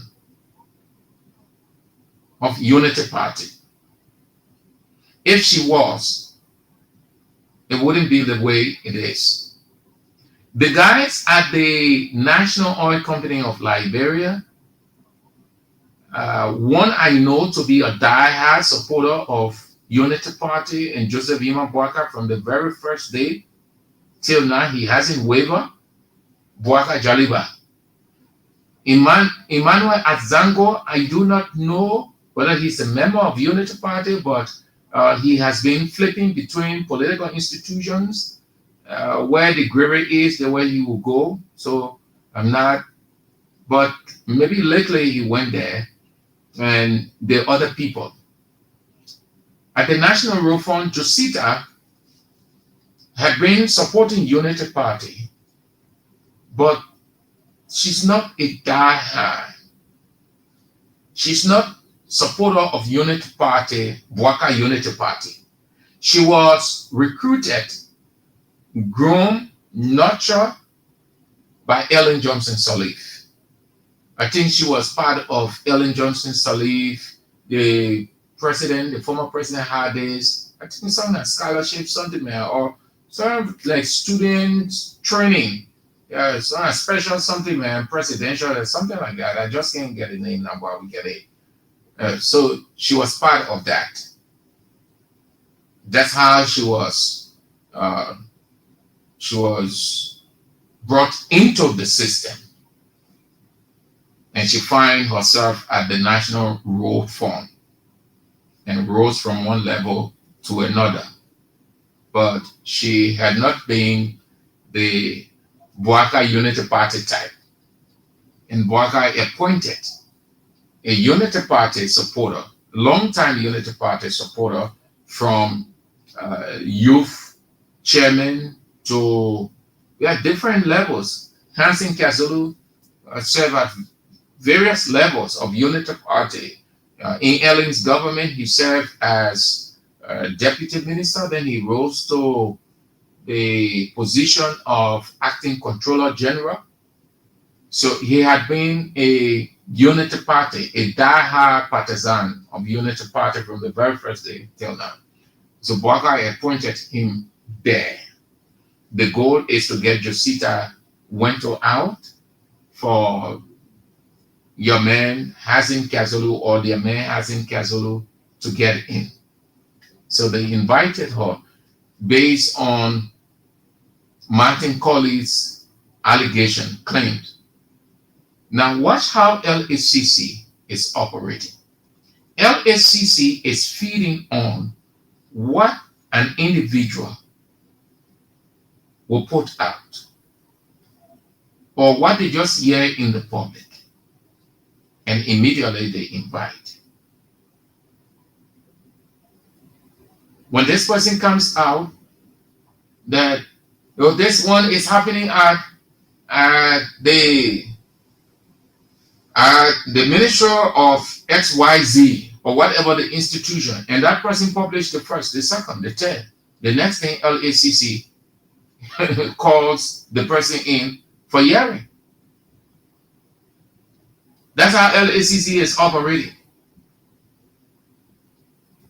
And when the people go there, that's the end of it. LACC have had the opportunity to go through several claims, and nothing came of all of those claims. Nothing, absolutely. Everything just remained under the carpet. So there's this conspiracy. Let's use the LACC. Let the LACC, once LACC can get hold of it, we are in a good position to get that person off. Because by then, it will be hard for the person to come out of it and redeem his or her image. If you are a die-hard partisan of Unity Party, the investigation will not hold you down.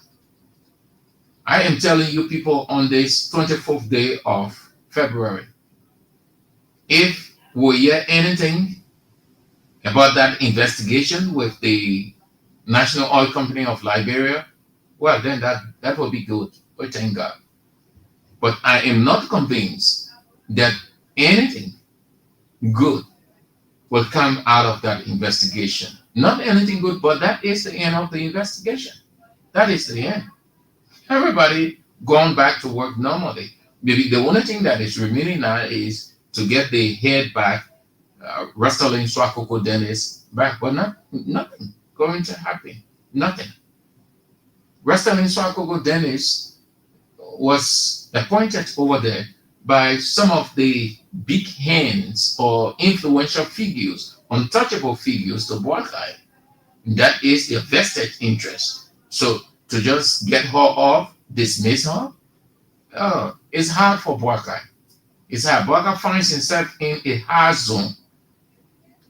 He has tycoons around him. When I say tycoons, I'm using the word tycoon from a conning perspective. They are conning. Their interest comes first, not the interest of the state.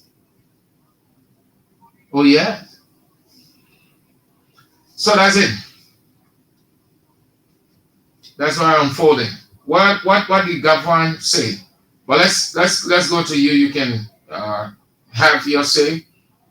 We'll bring Gavin on. He was at the Senate today. They invited him to find a way out for this Donald Trump decision. It's not easy.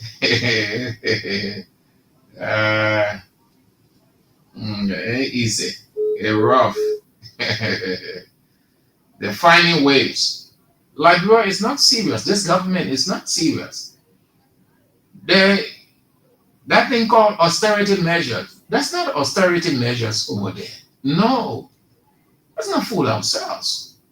You go to the Senate, you just, what Gafwan presented to the Senate today together with the other people was just a rhetoric.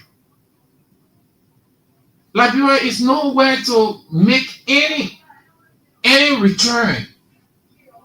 And they don't want to do the needful. They don't want to sow dangerous seed, like some of the MOGs and WOGs will say. You can sow dangerous seeds by rear cut. These guys making substantial amount of money all over the place. Even though Boakai said we're just splashing the money, spoiling the country money on his people, giving them fabulous salary. Yet the same thing, cut people pay, but they're willing to do a cut legislators pay. Who willing to make the sacrifice? There is no way out. There is no way out. You can never ever try to put anything on this but to do a drastic cut. Other countries are doing it. Tell the lawmakers, if you are making 5,500, we need to cut down that 5,500 and we need to take 3,500 from there. If you can take 3,500, let's assume that they're making 5,500 each, 173 persons. Take 5,500 from each. Just from 173, 103 persons. See how many dollars you will have. And then you get on the other side, you look at the executive people pay. Some of them making 12,000. Some of them making 10,000. Some of them making 8,000. If you are serious, if this government is serious, you know what austerity measures is? Taking hard decisions to solve or to save you from a bigger letdown. It hurts, but you have to do it. It can be a short term, it can be a long-term measure. That's how you get out of a financial crisis. And this thing that we're looking at, who knows? Donald Trump might likely shut down that whole stuff called user something and introduce another one. Or they might just take a decision to lower their expenditure or assistance to certain countries. You can tell what the people are planning. So what if they hit you? You having the expectation that they will reconsider. What if they came out and said, you say will no longer do this, do that. Or you say has outlived its usefulness. We are changing the program to this, that, which will not allow them to spend more money or to give countries assistance of all kinds. What will you do? So instead of waiting for the people, do some drastic cuts every sector. Every sector. Stop unnecessary spending. President going all over the place. He just carrying large delegations. They say, oh, we are carrying 40 people. We are carrying 49 people. Yeah, Boga will carry.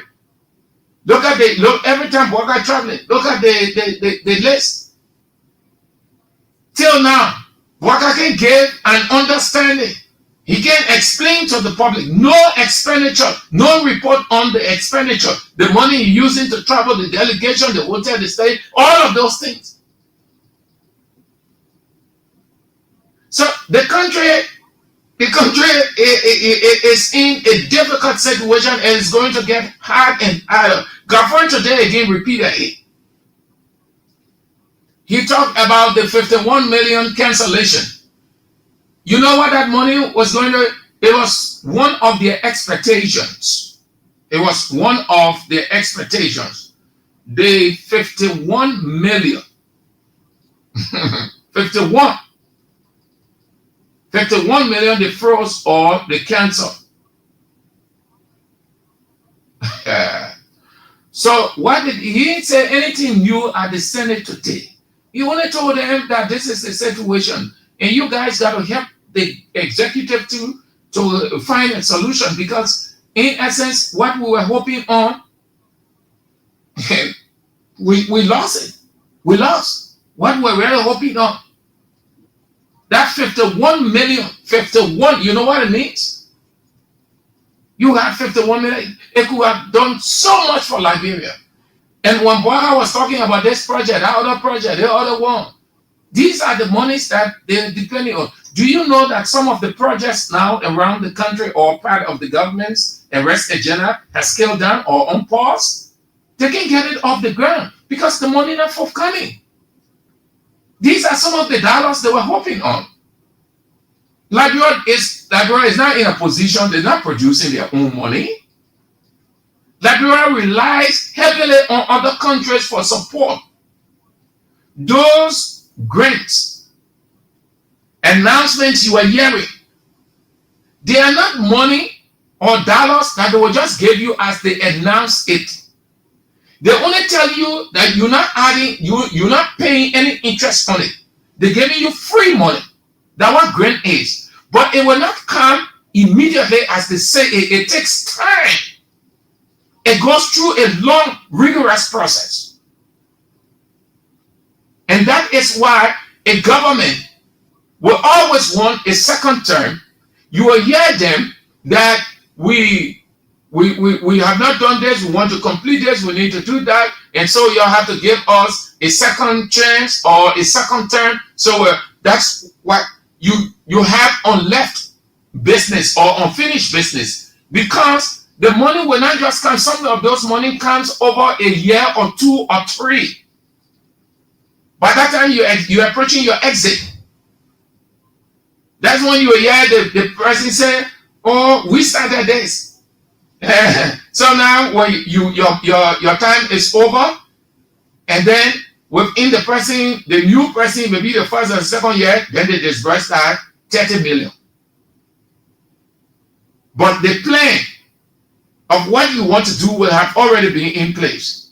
So if you look at President Joseph Nima Bouaga, his State of the Nation address, he admitted, that is there, go back to the address, he based the arrest agenda on the pro-poor agenda. Meaning we just took few by ourselves and inserted it, but most of what we have as the arrest agenda came from the pro-poor agenda, because a development plan was already in place, but the funding wasn't forthcoming until we are left. So we have gotten hold of it, we modify it, we give it the designation or the title arrest agenda. And these are the things that we want to do over the next 5 years. But here we are, the funding not coming. Just on a decision taken. You see where we are?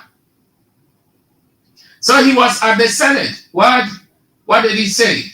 Let me just share a few with you. He talked about the 51 million freeze or cancellation, and that is affecting now key areas. It's affecting the health sector, the education sector, electoral sector, and domestic revenue mobilization. Then what did he say again? Let me just run through some of his lines. Major cancellation projects, 23.4 million. 23.4 million system to strengthen education initiative. 20 million for school feeding program, and 17.9 million for tax reform support. All of those monies, they are on hold. Hey, those guys who's sitting over there, sorry, but I know how some of them can think. They say they are investigating the freeze. Some of the things, you ain't follow the hearings today at that Senate when they invited the Minister of Finance and the other ministries. They say they're investigating the freeze. Because of this uncertainty, what's going to happen? You're going to have job losses. That means the number of people who will be unable to get job or who will have to lose their job. That means institutions. Let me tell you where we are headed. You wake up in the morning, one institution will just say, government, private, everywhere say, we are cutting down staff. Because money is not forthcoming. Revenue generation is low. staff is at this number. Therefore, we have to lay off. This is not the first time. Even in Ellie's government, we are government. Right?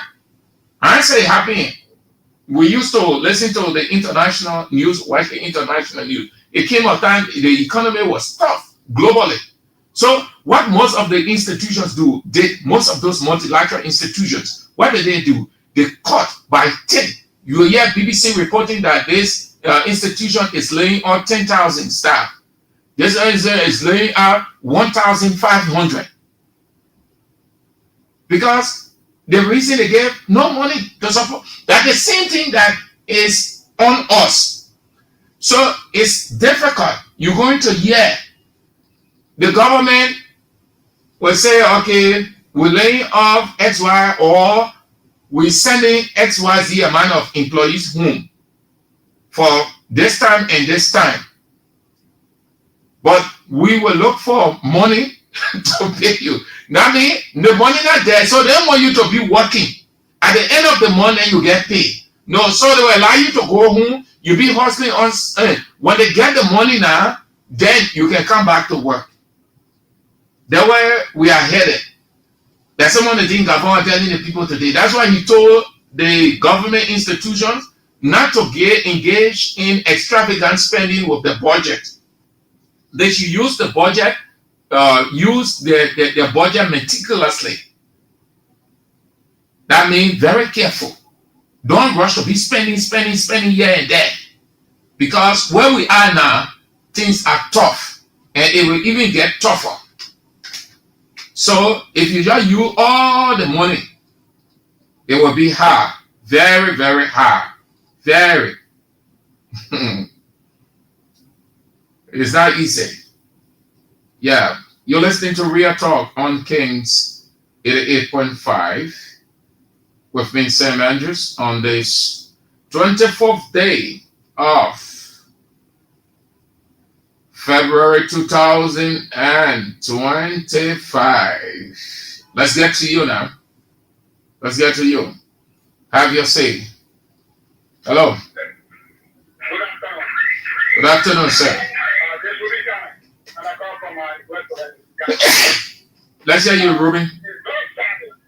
The meeting today with the Prime Minister, I expected that the Senate will be getting the committee with the Minister on finance, and we are not trying to reduce our salary because of the Australian method that they have been doing. Because the sponsors around the world is taking the seat and but the league gets the seat and they pay the seat, but we have the seat and it is not time for these people to reduce their salary, their benefits. Then they will mandate the national setup. But for people, nothing like no beauty job for their industry. Yes. That's a happy, the regular people that will not improve. Yeah, they're where we are headed. Thank you. Have a nice Monday. Hello. Hello. Yeah, thank you for the second segment. My name is Hussein Joe. Yeah, let's hear you, Hussein. Yeah, I rejoined from this street. I listened to the second segment and gave it analysis. But Sam, let me say this. The LACC for a period of time since President Bwaka took over, I've seen some level of independence. There's some interference from the presidency or the power that be.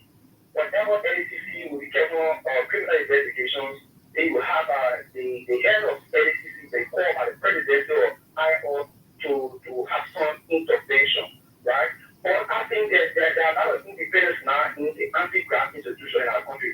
This is why President Bwaka remains very first in fighting corruption. Look, the recent action he took after paying 400 plus members of his cabinet, of his government, for not declaring an asset.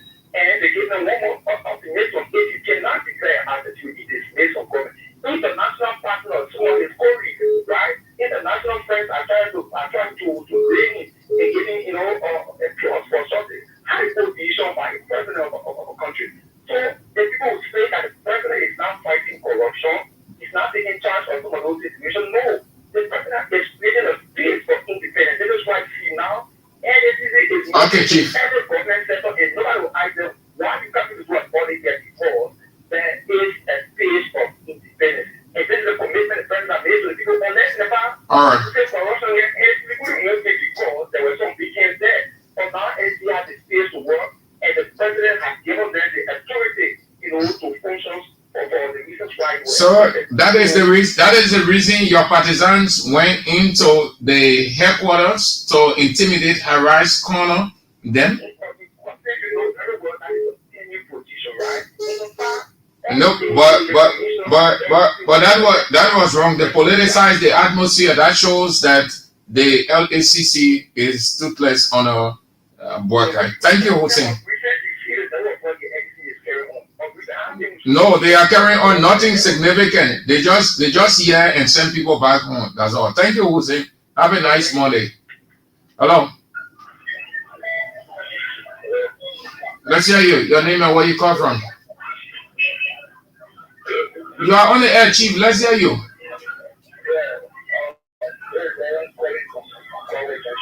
Yeah. Chief, it looks like you are not ready. You are on the air. You just... Hello. Good afternoon. Yeah, my name is Martin once again. Martin Makaya, member of the National Progressive Action Movement. So, the president of the 2000 is not controlling foreign corruption. You cannot be foreign corruption and make the African institution as a political institution. You use the political party people to go and politicize the African institution. The political party is dependent and independent institution asking them to do what they're supposed to do. They will know exactly what they're supposed to do. So all these things that you say, the woman has committed that grant as a broker. She woke up to the God. She is an interest of the government. But if it is another person who is not an interest of the government, you will see the way releasing statement, the way do everything, at the end of the day, the person will go. And this thing that address people how to open the app. That's on the issue of that. You went up, sir. Hello. Yes. Let's hear you. Yes, I'm going to come to DJ Blue. DJ Blue, whatsoever you sow, so shall you reap. Gratefulness to Virginia is creating serious problems for themselves. So, DJ Blue, whatsoever the majority does to you, it's great. So, that's it. Continue to live with it. Gratefulness is not good. Thank you. Thank you so much. Okay. So, just so you know, even though Edwin Snow said that it is not possible once you are elected to ECOWAS Parliament and you are sworn in, you cannot be removed or taken from there by sentiment. You have to serve your 4 years. The majority bloc, you hold on to your cards, I will still take them. The majority bloc is insisting that those guys be recalled. Ta Wongwe, Samuel Endot, and Mema Breaks Menza. So they are saying that they will hold an election on tomorrow for members of ECOWAS Parliament. And that will be done in accordance with what they refer to as established rules and procedures. According to them, it follows a recall of Liberia's current representatives there at ECOWAS. Those individuals I just named to you. Yeah.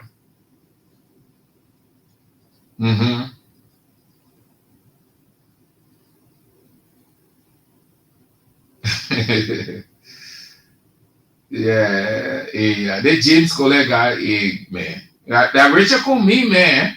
James Colette, yeah. The man wants to be deputy speaker. Thomas Fala, you better be careful over there. Otherwise, those guys will remove you. You go say that like thing you did over there. You allow CDC to take their protection off you. Thomas Fowler, you gotta be careful. James Scholar, listen, whenever power is dominant somewhere, there is always an individual who will want to ascend. You got to be very careful. James Scholar is going ahead of you. He might want to be deputy speaker over there. If he can ascend to, if Richard Kun get made a man, chairman rules, order, and administration, yeah, Richard Kun can influence. That money playing over there. He can convince his political godfather, Joseph Heman Walker, to splash the cash, to get you off, and he men that he trusts real good. He trusts James Collette to go alongside him as the deputy speaker. Thomas Fowler, that decision you took, that decision will haunt you. You will not stay over there. Listen, don't rely on anything ethnicity. It will not help you. It's not because you're from Lofa. No, the guys will flush you out. Richard Kun not comfortable with you being deputy speaker over there. It's just a matter of time. And we hear, Chief, when we hear you will say it, we'll be talking it the same way. We'll be putting the analysis to it. So James Collette is just all over the place. He's just all over the place. When you see that in any administrative setting, be careful. Everything James Collette, James Collette, he has the backing of Richard Kun. Those guys, they will take you from over there. You sat down, you betray your party, the party took its covering from on you. And now you are on sinking sand. The same people, when they get ready to flush you out, Thomas Fowler, they say nobody will be there to help you. The man, Thomas Fowler, you see life here, you see betrayal here. United content here, I'm just saying based on James Collette's position. So according to them, the withdrawal for election was brought to their attention on Thursday by James Collette. James Collette told them. Then he sought the support of Johnson Williams, that the guys be withdrawn and election be held. They are Samuel Endot's representatives, Samuel Endot's, Mema Briggs Menza, and Ta Wongwe. James Collette told Fona, but Fona didn't speak on that. James Collette told his man, because they operate in clique too. They operate on a personal basis too. So he went to his man and said, oh, look, Mr. Speaker, this thing here, even though Senator Snow said this and that, but that is his version. We as the parliament, we have our decision to make. Let's move to have election and replace those people. They will be replaced. Richard Kun, the man is hard. The man hard, the man, he just sees himself as speaker. So he thinks that decision should be taken. And he is not aware that the guys are making the fun of him. They are bringing the fun out of him. So he told the man, he said, well, let's go. In fact, I have spoken with Representative Johnson Williams. He has my backing.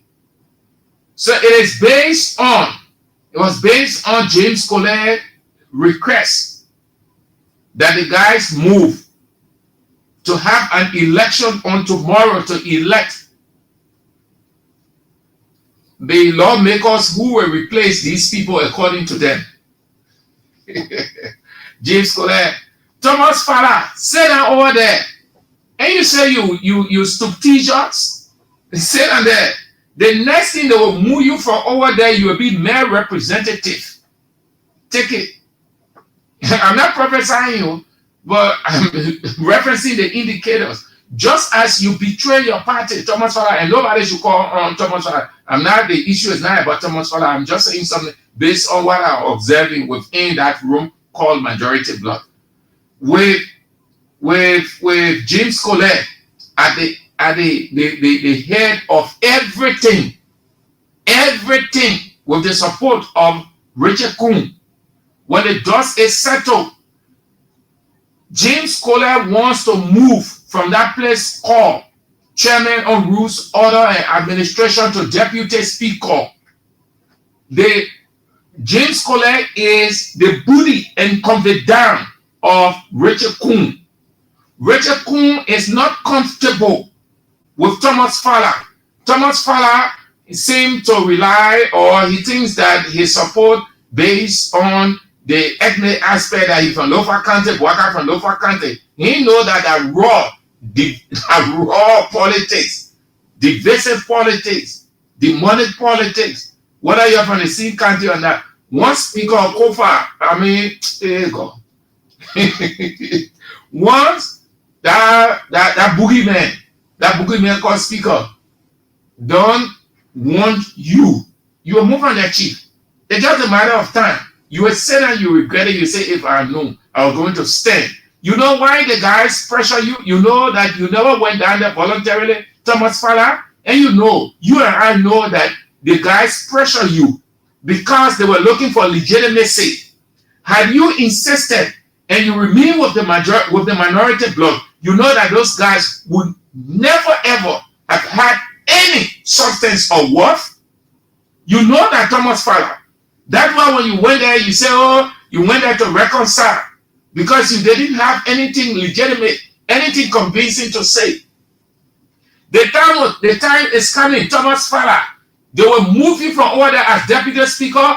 James Colette will sit down over there as the deputy speaker. You don't see betrayal yet. You don't see devilish politics yet. James Colette is moving. And he said, let's move to withdraw those people, even though they explain all of the rules. No, explain it. Everybody knows that. But he still insists. He persuaded Richard Kuhn to make sure that they have election. They're having an election tomorrow. The next thing, when everything is settled, they will turn to a deputy speaker and say, this man, let's move him. And they will move you, Thomas Fowler. You will sit and you will cry. And the people went to your house. And your wife say you shouldn't talk to them. You flush them out of your plate. You nearly wasted water on them because you think that your wife thinks that she has ascended now. You will see she will regret it the same way, and she will go back into her memory and bring that evening when she came down the stairs and pull you back and say you shouldn't talk. The people that we are saying, Magade and the other people, she pull you back and say don't talk to them. Chief, you don't see betrayal yet. The United Party government will flush you out. And some of your projects have come to a standstill. The money not really forthcoming again. They will flush you out. The next deputy speaker is James Colette. Richard Kuhn is satisfied with you. That thing that you did to CDC, that thing that you did to George Weah, that curse, Chief. I see you. Okay, yeah, let's go. Let me go. Claudia, what happened, man? I didn't see you from the start of the show. What happened? You have to give me answer. I didn't see you. You didn't come on soon. You are one of those who often come on very early. I sure that you have some other things that you were doing, but good to see you. Good to see you, Claudia. Thank you, Claudia Allison. Yeah, good to see you. Okay. Yeah, so just come in with your calls, just few, and then we are out on the show to make way for the news. The news is on at 6.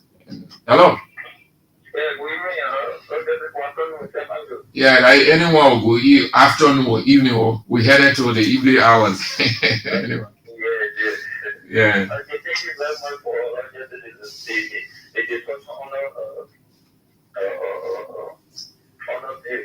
Okay, now let me just say that and let the way you play the whole game coming on with the football and just explain to all the so-called just block where they will be voting to send in their own name and see that that would be on as one issue really more to protect the government on the government and that's what all of this that it can't happen. And first of all, they have to start Chief, you went off. You went off. You went off, Chief. All right. Okay, man. So that's it. You stay on or you off? You went off, Chief. That's your line. You went off. Thank you all. Oh, okay. Let's bring on this lady. Hello. Yes.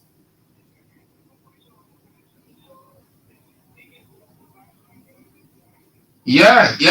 The man left the speaker. He went by the majority block. He sat down in here.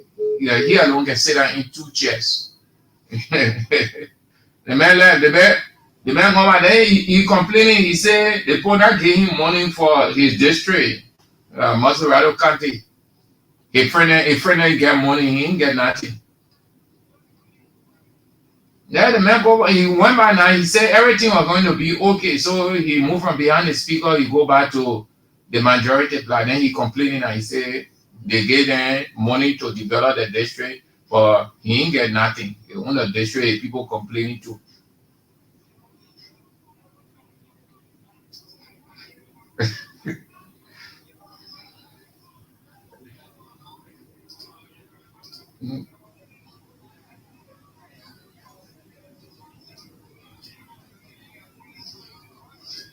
Mm. Oh, okay. All right. Okay. All right. Thank you too. Have a nice day. All right. So that's it. That's all the time we've got to be on the show. Thank you so much for spicing it up. Let's do it again tomorrow, if God permits. The news is on at 6 and at 8 this evening.